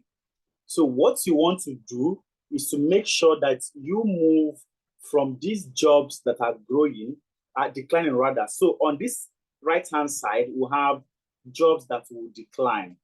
So on the right-hand side, we have jobs that are going to decline, while on the left-hand side, we have jobs that are going to grow. So you want to make sure that you move away from the right-hand side and enter towards the left-hand side so that you are with the jobs that are going to grow in the next coming years. Okay, you can see the jobs that are going to decline. Clearly, the fastest declining job as of today is the clerks, right? Postal service clerks, bank tellers and related clerks. Most especially, they are all within the clerk region, all right? So you want to make sure that you move away from this right-hand side towards the left-hand side. Could you please increase the font? Okay, all right, so Lillian, at the end of this session, we are going to send this slide to you, okay? We are going to send this slide to you. And when you get the slide, simply click on the report there. All right, once you click on this report, you're going to download everything that we have here, and clearly you can go through it personally on your own. Okay, I hope that makes sense to you, Lillian. All right, make sure you fill the attendance form, because with the attendance form, that is what we are going to be using to send this slide to you. Okay, so let's move on. Now, after we've seen that all these career paths are going to be in demand in the next few years, you need to also understand that when you are looking for a job, you are not boxed within the scope of what you've learned. For instance, Akim presented as a data engineer. He can apply to roles that exist in analytics engineer, in BI engineers, AWS cloud engineering, GCP cloud developer, ETL developer, and so on and so forth. Okay, same thing applies to Friday, that is a cybersecurity professional. You can apply to roles as a SOC analyst, as a security architect, as a cyber operator, as a vulnerability analyst, as a GRC professional. So you are not limited to that main heading of the course that you have studied. There are so many subheadings that's embedded inside it. So I always advise people that when you are looking for a job, make sure that you use the skill that you've learned and not just remain within the scope of what you've learned. For instance, something as HR, when we started our career path, it used to be human resource. From human resource, it gone to HRBP. From HRBP, it's now human capital. From human capital, it's talent. So many things.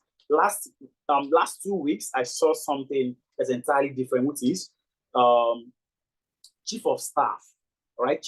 And I looked through the job description, and it's entirely a HR professional that they were looking for. So when you're also looking for jobs, make sure that you don't box yourself by virtue of just looking within the scope of what you have learned. And of course, all these jobs have high rewarding salary.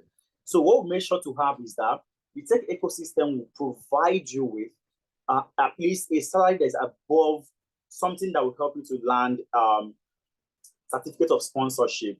Okay, as of today, it should be around, I think, £38,700. Your job needs to at least pay you £38,700 for you to be sponsored. And all these different career paths that I've been talking about, they are all clearly going to provide you with those salary that will help you to land those sponsored roles. I hope we are still following me till this very moment. I hope we are still following me till now. Okay, so all these things always seem impossible until it is done. I was speaking with someone, the person said that he can't clearly become a data engineer within a space of 3 months. But we saw what Akeem was able to showcase to us within a space of 3 months. Now, it doesn't mean that he's already there, but what you know is sufficient for you to now be able to land a job and then continuously develop yourself from there. Adetaya was able to land a job within 60 to 70% completion rate of his own cybersecurity journey. All right. These other people that we have here, they were also able to land jobs within those periods. So they didn't wait till the ending of their program before they started applying to jobs. In fact, 2 months into your program, expect to start applying to roles. We have someone like Ikmat. Ikmat landed a job 1 month into her own program, but she was not able to take it because she was still a student in UK and had limited working hours. But then immediately after her own program, 2 months after, she also landed extra job. And this is someone that used to be a full-time stay-at-home mom, right? We also have Ramat. Ramat moved from being a customer success rep in UK to also landing a role in business analysis.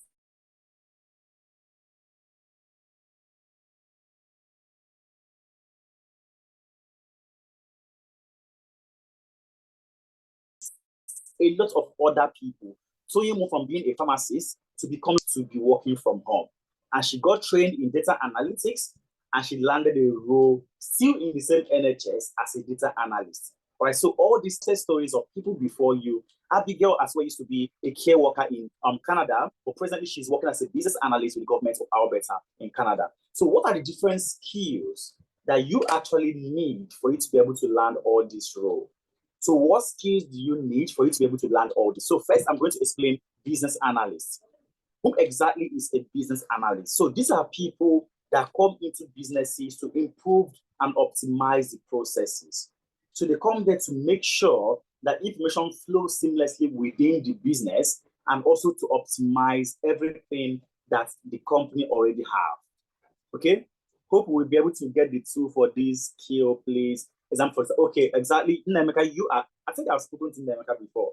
Yes, you are going to get all those tools. I think I remember this in Nemeka now. I think I do. Right? So for business analysis, you are the person coming there to improve and optimize the company processes. So your responsibility is to make sure that information flows seamlessly within the organization.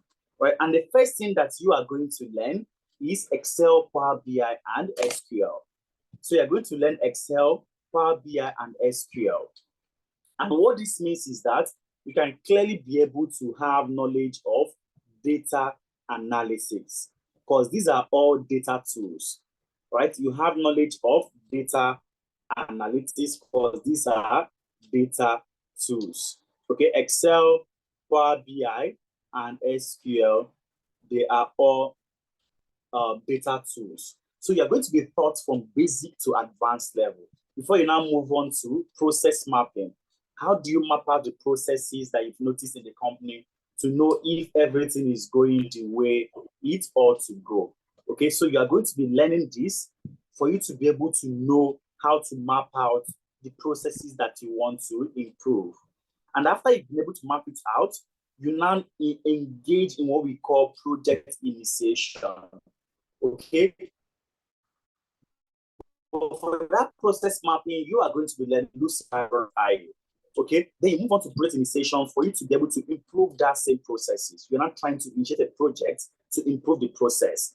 And the most important and viable framework for project management within the tech ecosystem is always Agile and Scrum. So you're going to be taught an Agile and Scrum for projects. Then you move on to software development lifecycle, requirement fundamentals, illustration method, and also stakeholder analysis. I hope we are still following. Now, all our classes holds only on Saturdays. We have the morning class by 11 a.m. to 2 p.m. West African time. And then we'll have the evening class by 6 p.m. to 9 p.m. West African time. If you are in Europe, if you're in Africa, then the morning class will be more suitable for you. If you are in any of North American countries, then the evening class will be suitable for you, Canada, US, and so on and so forth. Okay, so but it doesn't mean that you can't be in any of them. You can decide that even though you are in Canada, you want to be in the morning class. That should be around your 4 a.m. Okay, but if you join the evening class, it should be around your 11:10 a.m. as well. So our sessions hold like this Saturday, you're having a live class. Next Saturday, you're having a self-paced class where you are now presented with watch me do it videos to be able to understand other concepts. Now, the program runs for 8 months fully. 6 months, a massive classroom learning where you're going to be learning all these key learning points, and then 2 months internship experience. Okay, so moving on to Agile Project Manager. Who exactly are the Agile Project Managers? Okay, who exactly are they? So these are people that come into business with one sole responsibility, that are there to manage and lead the project that the company is currently having. So they serve as leaders and coach within the project management team, making sure that everyone is working using Agile methods. So if you're looking to get into the tech ecosystem through a career path that you are doing nothing coding related or nothing that has to do with technicalities, then you should be looking at Agile project management. It is the no-code area in the tech ecosystem. All right. And you are going to be taught different methodologies and structures that exist, and then the full understanding of the Scrum framework. Okay. And of course, you understand Scrum artifacts and end-to-end use of Jira. Fully, you are going to learn to serve as an Agile project manager. So if you heard when Sarah was speaking to us, she is an Agile project manager, and they can comfortably be able to work in all businesses, because most businesses definitely has need to work on projects. And who exactly is in the right position to lead all these projects? That is the Agile project manager. Moving on, we also have other programs like data engineers, which Akim introduced to us. So these people are responsible for making sure that information flows seamlessly within the data ecosystem. They extract data from a source, they transform it in the IDE, and then load it to a database. All right, which is clearly the project that Akim was trying to show to us. So they can scrape data from something like Twitter and then transform it in their Jupyter Notebook and then load to a database like Postgres to make those data from Twitter available for the analysts and scientists to easily work with. You are going to learn introduction to data engineering, have full understanding of SQL, Python, and also Linux, and also how to build your own custom ETL pipeline. And exactly how do you automate all these processes? You are also going to learn them. And of course, cloud engineering, right? The tenor for those programs are all the same. Saturday classes, morning or evening, and then 8 months, 6 months classroom learning, and 2 months internship experience. Now, data analysts, who exactly are these people? The data analysts simply come into the business to answer 2 basic questions, and that is descriptive analytics and diagnostic analytics. Descriptive, which means what happened. Diagnostic, which is why exactly did it happen. For instance, let's say that the data analyst came to us and said, oh, with respect to our revenue, we made $1 million from every sales from last year. And then from that $1 million, 200,000 came from US, 200,000 from UK, 500,000 from US, 200,000 from UK, 200,000 for Canada, and then 100,000 from the rest of the world. He's been able to tell us what happened, and that data is insufficient for us to make improvements. So the expectation is that he's going to look at the other data that the company has, maybe the marketing budget data. And from there, he noticed that we're using 50% of the budget in US, then 20% respectively in Canada and UK, and 10% for the rest of the world. So he's seen a correlation between revenue and marketing budget. So for him to be able to advise us, he's not going to say, oh, if we're looking to improve the revenue of the rest of the world, we should also look at improving the marketing budget for the rest of the world. So clearly they come into the business to tell you what happened and why it happened by virtue of looking at data. And first thing they're going to learn is problem solving. Because your main purpose as a data analyst is to solve a problem. So you learn the different techniques to solve a problem, starting from Excel, and then you now learn the basics of Excel. Your cells, your rows, your column, move on to your functions and formulas, and then of course, your pivot table and pivot chart. You're also going to learn SQL. How do you interact with databases? And also Power BI and Tableau with respect to how do you visualize and make your data to be in a visual appealing manner. You're also going to be taught how to tell a story, and of course, ChatGPT for analytics and Microsoft Fabrics. So the learning timeline is also the same thing, and the learning tenure, that duration is also the same. Now, the data scientists are simply like senior brothers of data analysts. All right. Their main purpose is to be able to also tell what happened, why did it happen, and tell us the future. All right. So they are moving towards coding fully. Okay. So they're going to answer descriptive, diagnostic, and then predictive analytics. All right. And for the descriptive and diagnostic, it simply means that a data scientist can also work as a data analyst because they can answer those questions of descriptive and diagnostic. So when they learn statistics and also learn forecasting and predictive analytics and Tableau and SQL, it prepares them for it to also serve as a data analyst. Then when they move towards Python, they are now separating to the scientific aspect of data. How do you now use coding? How do you build predictive models to tell the future? You're going to learn Python programming, learn exploratory data analysis, have understanding of machine learning, and also computer vision.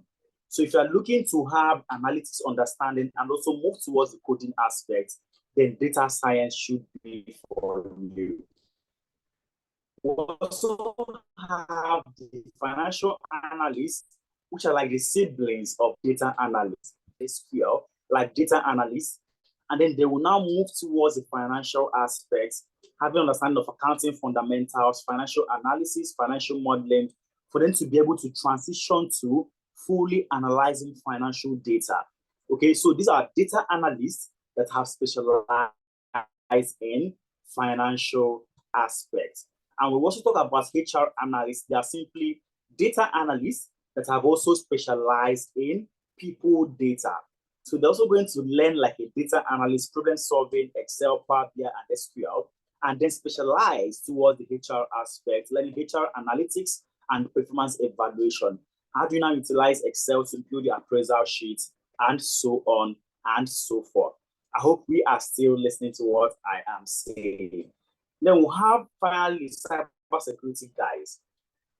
Now, clearly, the approach that we use for cybersecurity is the medical approach, where you have general medicine, and then you decide where you want to specialize. If you heard when Friday was speaking to us, he said that the most important thing that he picked up from the cybersecurity program is that he's been able to learn a lot of different aspects of cybersecurity. So you're going to be exposed to all these aspects of cybersecurity, your defensive aspect and your attacking aspect. That's your blue team and red team. Okay, and you can also have an understanding of purple team, which is the both of them.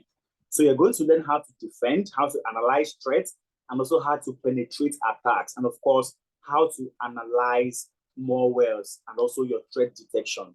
So when you are done with your own training, it means that you can clearly work as a SOC analyst, as a threat intelligence officer, as a pen tester, and also as a GRC professional, because you're also learning the GRC aspect of things. Mary Jane is asking, does it mean that financial analysts and HR analysts can work as a data analyst? Clearly, Mary Jane, the answer is yes. So financial analysts and HR analysts can also work as data analysts because they have understanding of those things as well. And also a data analyst can also decide to work as all those financial analysts and HR analysts. I hope that makes sense to you. All right, so these are all the programs that we offer. And like I said, the classes are only on Saturdays. It's 11 a.m. to 2 p.m. West African time, and also 6 p.m. to 9 p.m. West African time. And learning timeline is for 8 months, where you learn immersively in the classroom for 6 months, and they have an internship experience with us for 2 months. All right. And after learning, what's next exactly? So I always tell people that your technical skill alone is not sufficient for you to land a job. So that is why we also provide you with employability skills. And the first thing that you're going to learn under this employability skill is how do you optimize your CV? So 2 months into the program, you have your CV and CV review sessions where you're going to be taught how do you optimize your CV and tailor it down to the job that you are going for. Okay, so what this means is that after 2 months, you are qualified to start applying to roles. Okay, you're also going to be put through LinkedIn optimization. How do you remain relevant out there that recruiters can easily see you on LinkedIn? Okay, LinkedIn is always the fastest, easiest, and cheapest way to hire.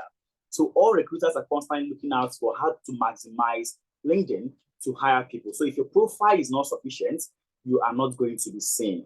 And of course, how do you navigate the job market where we bring in experts back to the classroom to walk our students through the different mechanisms that they can use to navigate the job market. Then most importantly, interview prep sessions. So you've landed an interview invite. You can book a session with us to prepare you for that interview, right? And we are going to look at the job and be able to prepare you accordingly, as well as job reference and recommendation letter, where we provide you with all these things when you are applying to jobs, okay? We can provide you with reference letters to show that you've been able to consult with us and show that you have the experience that you need. On the job support, when you've landed a job and still struggling, mentorship sessions where we bring an expert back to the classroom to walk you through the various aspects of challenges that they had so that you don't make the same mistake. And of course, Upwork optimization. How do you utilize Upwork to freelance easily, making $50 here, $100 here, while you are still searching for jobs? So clearly, you are getting both the technical skill and the employability skill. And what it means is that you have the unique opportunity to have both 10Alytics and Amdari in your CV.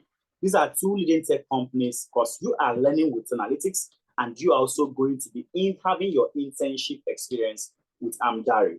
10Alytics is fully registered in Nigeria and also Canada, while Amdari is registered in Nigeria as well as United Kingdom. So you have local and international experience in your own CVs. Now, this is not just it. We also scrape different job boards and send those available jobs to our students to apply to them. Something like the UK visa jobs, that is paid version, okay? They are all paid platforms.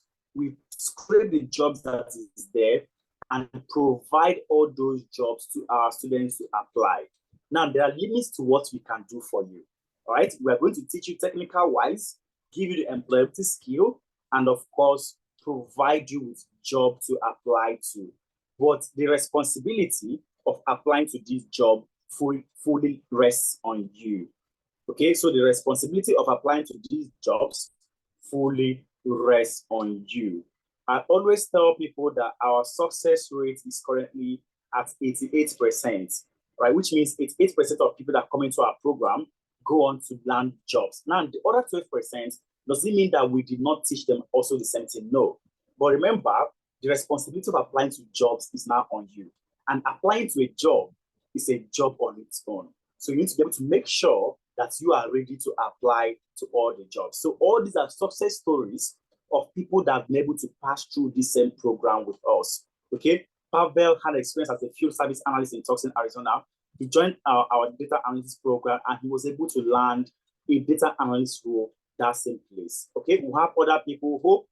Hope is already a certified project manager, but she needed the skill.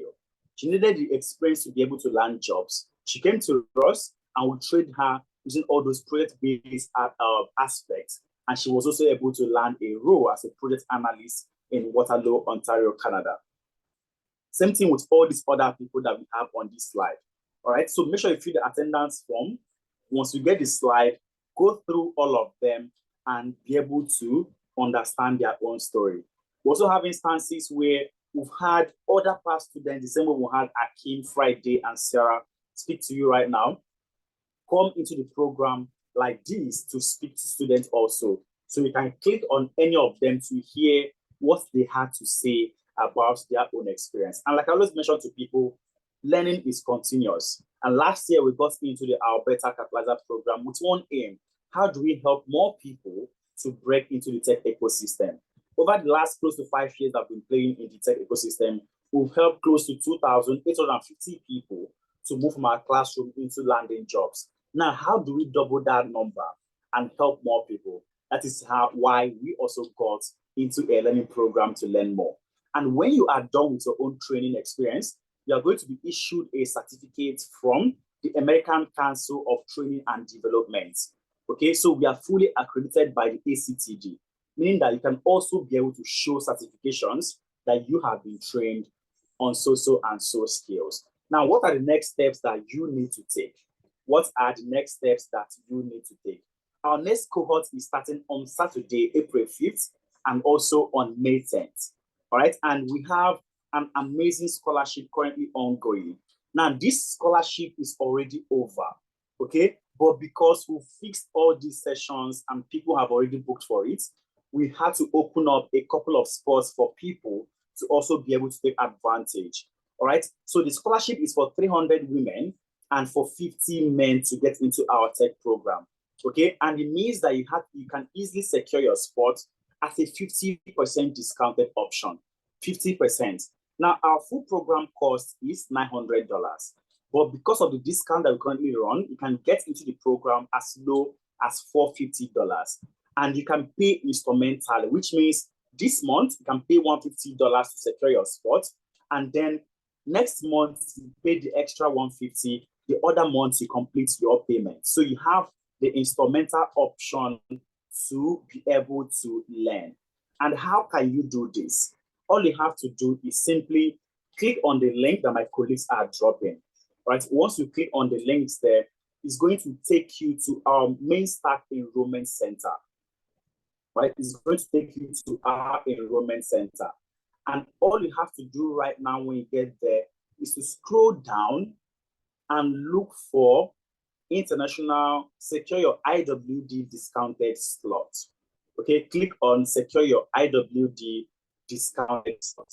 Now, once you click on it, it's now going to bring you to the page where you can now decide how you want to structure your own payments. Right? It will bring to the page where you decide how you want to structure your own payment. Like I said earlier, the spot that we opened up for this session is 25. Okay, we actually opened up 25 spots for this session, which means there are 3 people that have been able to take advantage even while all these are going on. All right, so there are 3 people that have been able to take advantage. And once that 25 spots are fully taken, the price goes back to $900. Okay, so we were able to open up 25 new spots to help people that have already booked for these sessions to take advantage. Now, last week when I was speaking, I think we had around close to 50 spots. Before we finished that session, we left with around 3 or 2 spots. Okay, and before the next day, the spots were all fully taken. So I always advise people to take advantage of it at any point that they meet it. So all you have to do is to decide if you want to pay one off, which means you select the $450 option. If you want to pay in 2 installments, you select the $225 option. If you want to pay in 3 installments, you select the $150 option. Once you click on it, now click on secure your seat. So it's showing that your first payment is due today. Now, next payment is due by May 2nd, while last payment is due by June 2nd. Now click on proceed. Once you click on proceed, fill in your name, email address, phone number, and simply pay for the product. Once you are done paying, it's going to redirect you to a site where you have to upload your details and then choose the exact course that you want to go for. Now the site is geotagged. So what this means is that if you're in US, you're going to see the pricing in USD. If you're in United Kingdom, you're going to see the pricing in pounds. If you're in Nigeria, you're going to see the pricing in NGN. If you're in Ghana, you see it in cedis. If you're in Canada, you see it in CAD. So no matter your location, you're going to see the pricing in the currency of your own location. Okay, no matter where you are joining from, you're going to see the pricing in the currency of your own location. So what are you still waiting for? Like I always tell people, the spots are easily filled up. So I always tell everyone, take advantage of it at any time that you come across us speaking, or you booked your session, you are here right now. Make sure that you utilize this opportunity to get into the tech industry. Okay, I don't know if at this point you have any question from anyone. Please feel free to drop it in the comment section or use the raise hand icon and I will call you up to speak. Right? Do you have any question from anyone at this very moment? Use the raise hand icon or drop the question in the comment section and I will call you up to speak.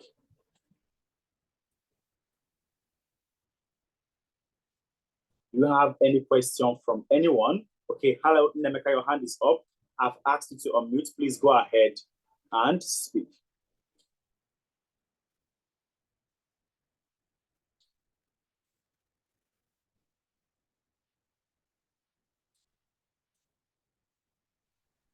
Hello, Nemeka, are you there? I've asked you to unmute. Yeah. Please go ahead to speak.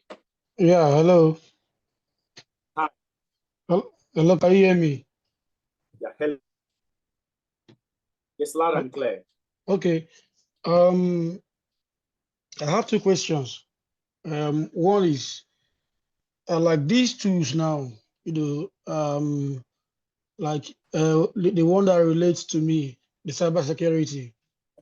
Okay. If you look at a virtual machine, I don't know do you have an idea of the exact system configuration that one needs to have before you be able to install a virtual machine? I know a virtual machine requires some certain configuration. All right. When I mean configuration, I mean the hardware and the rest of them. Do you understand? Then secondly, what is the time schedule for the cybersecurity lessons on Saturdays? Because me here in the UK, I go to work.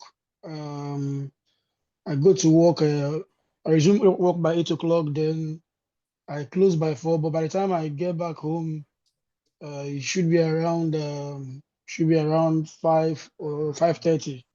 Do you understand? So, what exact time for the Saturday classes, please?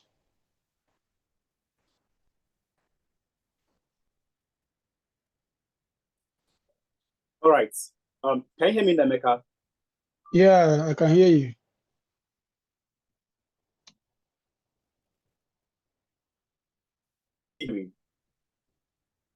Hi, Nemeka, can you hear me now? Yeah, sure, I can hear you. All right, so you are going to be walked through how to do all installations. All right, for system specifics, at least you need a laptop with 8 gigabytes. Okay, you need a laptop with at least 8. That's for the RAM, right? Yeah, for the RAM, 8 gigabytes of RAM, and at least 250. Okay. What's it called? 250 storage. Yeah, hard drive at least storage. Yeah, 250 and then 8 gigabytes. It is sufficient for you to learn. But you know how all these laptops work. When you continuously load it, it's going to now get slower. Okay. So okay, how about the Windows configuration? Is it going to be 64 bit, right? Yeah, definitely 64 bits. But for most of them, there is a version for both the 32 and for the 64. But what is advisable to use the 64 bits? Okay. Okay, but are they heavy files? Like what size of files? Because from what I saw on the screen, yeah, okay. Yeah, they are heavy files, which is why we recommend you to have at least 8 gigabytes of RAM and then 250 Now, this is sufficient for you to start up the training. Now, on the job, when you continuously work on a laptop and so on and so forth, it's going to get heavy and slower because you've loaded data inside it. Okay, so at that moment, you at least need to now improve what you are using. So for you to enter the tech industry, at least 8 gigabytes of RAM and 250 memory. But to be on the safe side, you can look at 16 gigabytes and then 500 memory. I don't know if that makes sense to you. Then I heard this guy, Obi, the guy that spoke about cybersecurity. He made mention of Linux, Ubuntu, all right? Does it mean that as someone that has a Windows operating system, can you still make use of participate? Yes, clearly. So Windows operating system can be able to handle all this, and that's why you're trying to get Kali Linux and also VMware, because it's just like a virtual box where you can now be able to change environments. All right, so Yeah, you I can load understand. Ubuntu on it as well. You can load Ubuntu on it. So I always advise people to use Windows instead of MacBooks. All right, for any of our programs that you want to go for, Windows is advisable. Now, why Windows is because Windows, for all these tools, most time it is free. All right, but if you're using a MacBook, MacBook always is a closed environment that for you to do some of this installation, you may have to make payments. All right, so for all our programs, once you secure your spot, there's no other place you're meant to spend money. But if you're using a Mac product, you might incur extra money because of trying to install through a third-party platforms. I don't know if that makes sense to you, Nemeka. Sure, clear enough. All right, thank you. So, Nemeka, have Thank you already you. secured your spot? Yeah, sure. That very first day, that Okay, was because when I I know I've secured it. seen your name before. Sure. I can't wait to venture into the system. All right, definitely we can't wait to have you as well. You had Friday. Within a space of 2-3 months, you should be able to start flying high. Okay, I have on that hand All right. raised. Bright. Hello, Bright. I've asked you to unmute. Please go ahead and unmute. Hello. I was in the meet. Thank you for having me. I was in a meeting, but unfortunately, I had to leave at some point, and then came back as soon as I could. I paid for the April cohorts in February. That was after my first meeting with 10Alytics. I paid to start my data science in April. I've already set up the learning management system, but there hasn't been any course uploaded to my system. And also, I haven't received the startup kit, which I think I was told would include some things that I needed to install and all that. So I want to know, but I think the last time we spoke, I was told I would typically receive it a week to when we are supposed to start, and I think we are starting on the 5th. So I want to know when I'll be receiving it. All right. So, Bright, if you've not received it already, because I'm sure we've sent it out, please check your junk and also your spam folder. All right. But if you've not received it, after this meeting, I'll also reach out to the admissions lead to make sure that it has been sent out specifically to you. All right. So check your spam folder and also your junk folder, depending on how your laptop or PC. I checked the junk folder about, say, an hour ago. Okay. I don't know if anything is going to change, but all right. So after this call, I'll also reach out to make sure that it has been sent out, because we've already sent out most welcome kits. Right? Yours may be like this because you registered February and then deferred to start in April. So we'll have to reach out to make sure that people that registered before that they've also secured theirs. Okay. So definitely you're going to get it, if not tonight, first thing tomorrow morning. Okay. Okay. All right. Now your LMS is still scanty because your program have not started fully. That's why it is still the way it is till now. By Saturday, once you jump into the program, by next week, it's going to be fully loaded and you are going to start flying. Okay. Thank you so much, Bright. Nemeka, your hand is up again. Please go ahead. Okay, I believe it's respect to the time issue. Okay, you said you Yeah, the work from timing. 8 a.m. to when? I work from 8 a.m. already and I close by 4, but you know, I won't get to my house until, let me say, around 5:30. So Okay. what actually is the time for the class, because I wouldn't like to miss any class. Yeah. So what I would advise you to do, Nemeka, is even though you are in UK, choose the evening class, which is starting by 6 p.m. West African time. I know right now West African time and United Kingdom time is the same, so it should be Not 6 p.m. not UK. all West African countries. Like Okay, it's only Nigeria, Nigeria and UK. Yeah, Ghana Nigeria, is 1 UK hour time. ahead now. Yeah, it's the same. So what I would advise is, did you select the morning or the evening class? I think I selected the evening class. Yeah, evening. Yeah, evening will be better for you. So by 6 p.m., you should be home and then you can join the classes then. So even though morning is suitable for people in UK, if it's conflicting with your work, you are allowed to choose to be in the evening ones. The same.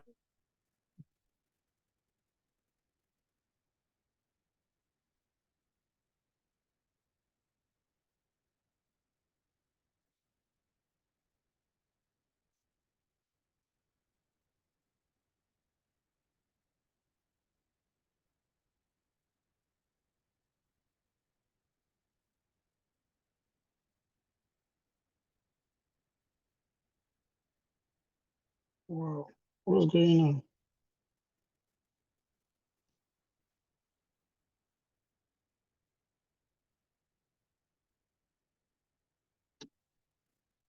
What's wrong?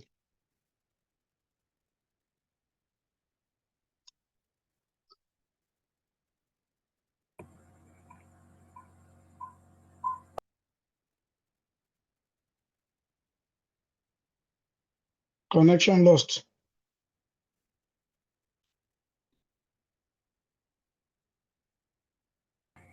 Hello, everybody. Please, Yeah, can anyone hear me? Please confirm that you can hear me from here. I think my other device just went off. Please, let's confirm that we can hear me from this other PC, please. Yeah, I can hear you. All right, thank you. So, Nemeka, I didn't know if you got what I said. Yeah, but assuming maybe let's say I remember I chose the evening class, but you know, to be double sure, is there any way you could you know, kind of recheck for me something like that? Okay, yeah. Just to So be sure.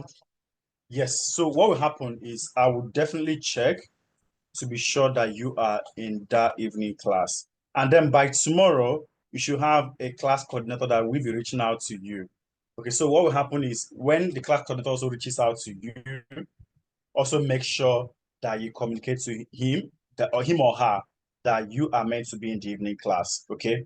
So definitely we are going to handle all these things. Okay, Okay, thank you thanks so so much. much. All right. So I think I was looking through the comment section to see if I have questions there. So quickly, let me skip through and see if there are questions there for me to answer. Okay. While my second device comes up. Okay, I think there is a question from, please, can I have a registered videos of the Zoom meeting? I had difficulty of network. So, okay, Aicha. So, Aicha, what you want to do is to make sure that you fill the attendance form. Okay, make sure that you fill the attendance form. Once you fill the attendance form, please, we are going to send the recorded version of this session to you and also the slide. Okay, please, what happens if you are not able to be consistent for the 8 months? It will required another payment. Okay, so Scholar, you are expected to move with your own group. Okay, so within that 6 months, after the 6 months is over, you are moving to internship. All right, now if you are not consistent, and let's assume your 8 months, you're supposed to be starting internship by September or by October, and you didn't start, and you're now coming back maybe in 2026 to say, oh, you want to now do your own internship. Of course, there might be some financial implications to that. Okay, there might be some financial implications to that because as last year, our programs are not as elaborate as they are right now. So depending on what you meet at that very moment, you might now be able to, there might be need for you to make financial commitments relating to that. I hope that answers your question, Scholar. Will the classes be recorded in case you have an emergency? 100% better. So if you meet, all our sessions are always recorded and uploaded to the classroom for you. So what this means is that at every moment, you can always have access to recorded version of the classes. Okay, you can always have access to the recorded version of the classes. Okay, I think that is all the questions that I have here in the comment section. Okay, please confirm my lecture time. I would like the evening class. Thank you. I don't know who you are because you're using Samsung SM/HA155 to join this session. So what you want to do is you've been added to either a Google Classroom or to a WhatsApp group. All right, one for Akuchi. Okay. I think I've also spoken to you in a clarity call. All right, so on all those groups, all these things are also going to be answered, Akuchi. I hope that makes sense to you. I have registered and requested continuous start on the course, but I have not been contacted as yet, even though I use Calendly. Hi, Karen. So, Karen, if you use a Calendly to book for a meeting, by those time, we are always there to answer people, unless you did not join the meeting. Right? So, if you book either by 9 a.m. West African time, or by 12 noon, or by 8 p.m. West African time, there's always someone on that call to speak to you. And before the session, calls are also placed to remind people that they booked all these clarity calls. So you may want to make sure that you chose a date that is not futuristic, which means maybe you chose a date that might be tomorrow or next tomorrow. All right. But I'm putting down your name for us to also be able to reach out to you after this also. Karen Williams. I hope that's the name that you joined the session with, so that we can also reach out to you to know why you've not yet been in any of those clarity calls. Thank you, Karen. Okay, I did not business and labor. I got a mail on being in that group. I did not choose business and labor. Okay, Catherine, you may want to check what you selected. All right, there is no how these changes are going to be made. All right, but first, what happens is that in that group that you are added, you can always contact the admins there. All right, so you don't have to come to calls. It's a long process for you. There's an admin there that's already engaging you. Feel free to discuss and drop your comment in the group, and it's going to be resolved instantly. All right. I did not get any instruction to join anything. Okay, Karim, I guess this is now a back and forth, but we'll check after to see what also happened. All right. Okay, I don't think there's any other question from anyone right now, and I can't see any hand raised, which means we've been able to do. I did not select anything. I just attended the clarity session yesterday night. Catherine. All right, Catherine, if you attended clarity call, there will definitely be a question of which program do you want to be in. All right, you must be asked which program do you want to be in. Okay, there is no how you're not going to be asked any program and you are put into a program. All right, so Catherine, which one do you want to be in? Like I said, in the group chat that you were added to, please feel free to drop this comment there that you are not meant to be in business analysis. Now, which one are you meant to be in? All right, once you say it, you are going to be instantly moved to your own program immediately. You are going to be moved to your own program. I hope that makes sense to you, Catherine. I didn't pick any and was told okay, I think I got what you're saying. All right, that solves it entirely. Okay, all right, I don't know if there's any other question from anyone because I can't see any hand raised at this moment. So thank you so much, everyone, for listening to us for the last 20 minutes, 2 hours, 20 minutes. It's been a fantastic discussion having you all here. Okay, thank you so much to Priscilla for anchoring the session. And of course, thank you to Sarah, Friday, and Akeem for being with us through out this discussion. Thank you as well to Dorcas for being here to organize the entire discussion. Like I said earlier, the best time to always get into the tech environment is always yesterday. The next best time is today. If you go back to the site, you're going to notice that the available spot is already less than 20, which means the more you waste, the more the spots are fully taken. So I can't wait to see each and every one of you come Saturday or come May 10th, depends on when you decide to be in any of these programs. So thank you so much once more to everyone, and do have a wonderful day or a wonderful night rest out there. Cheers, guys, and bye for now.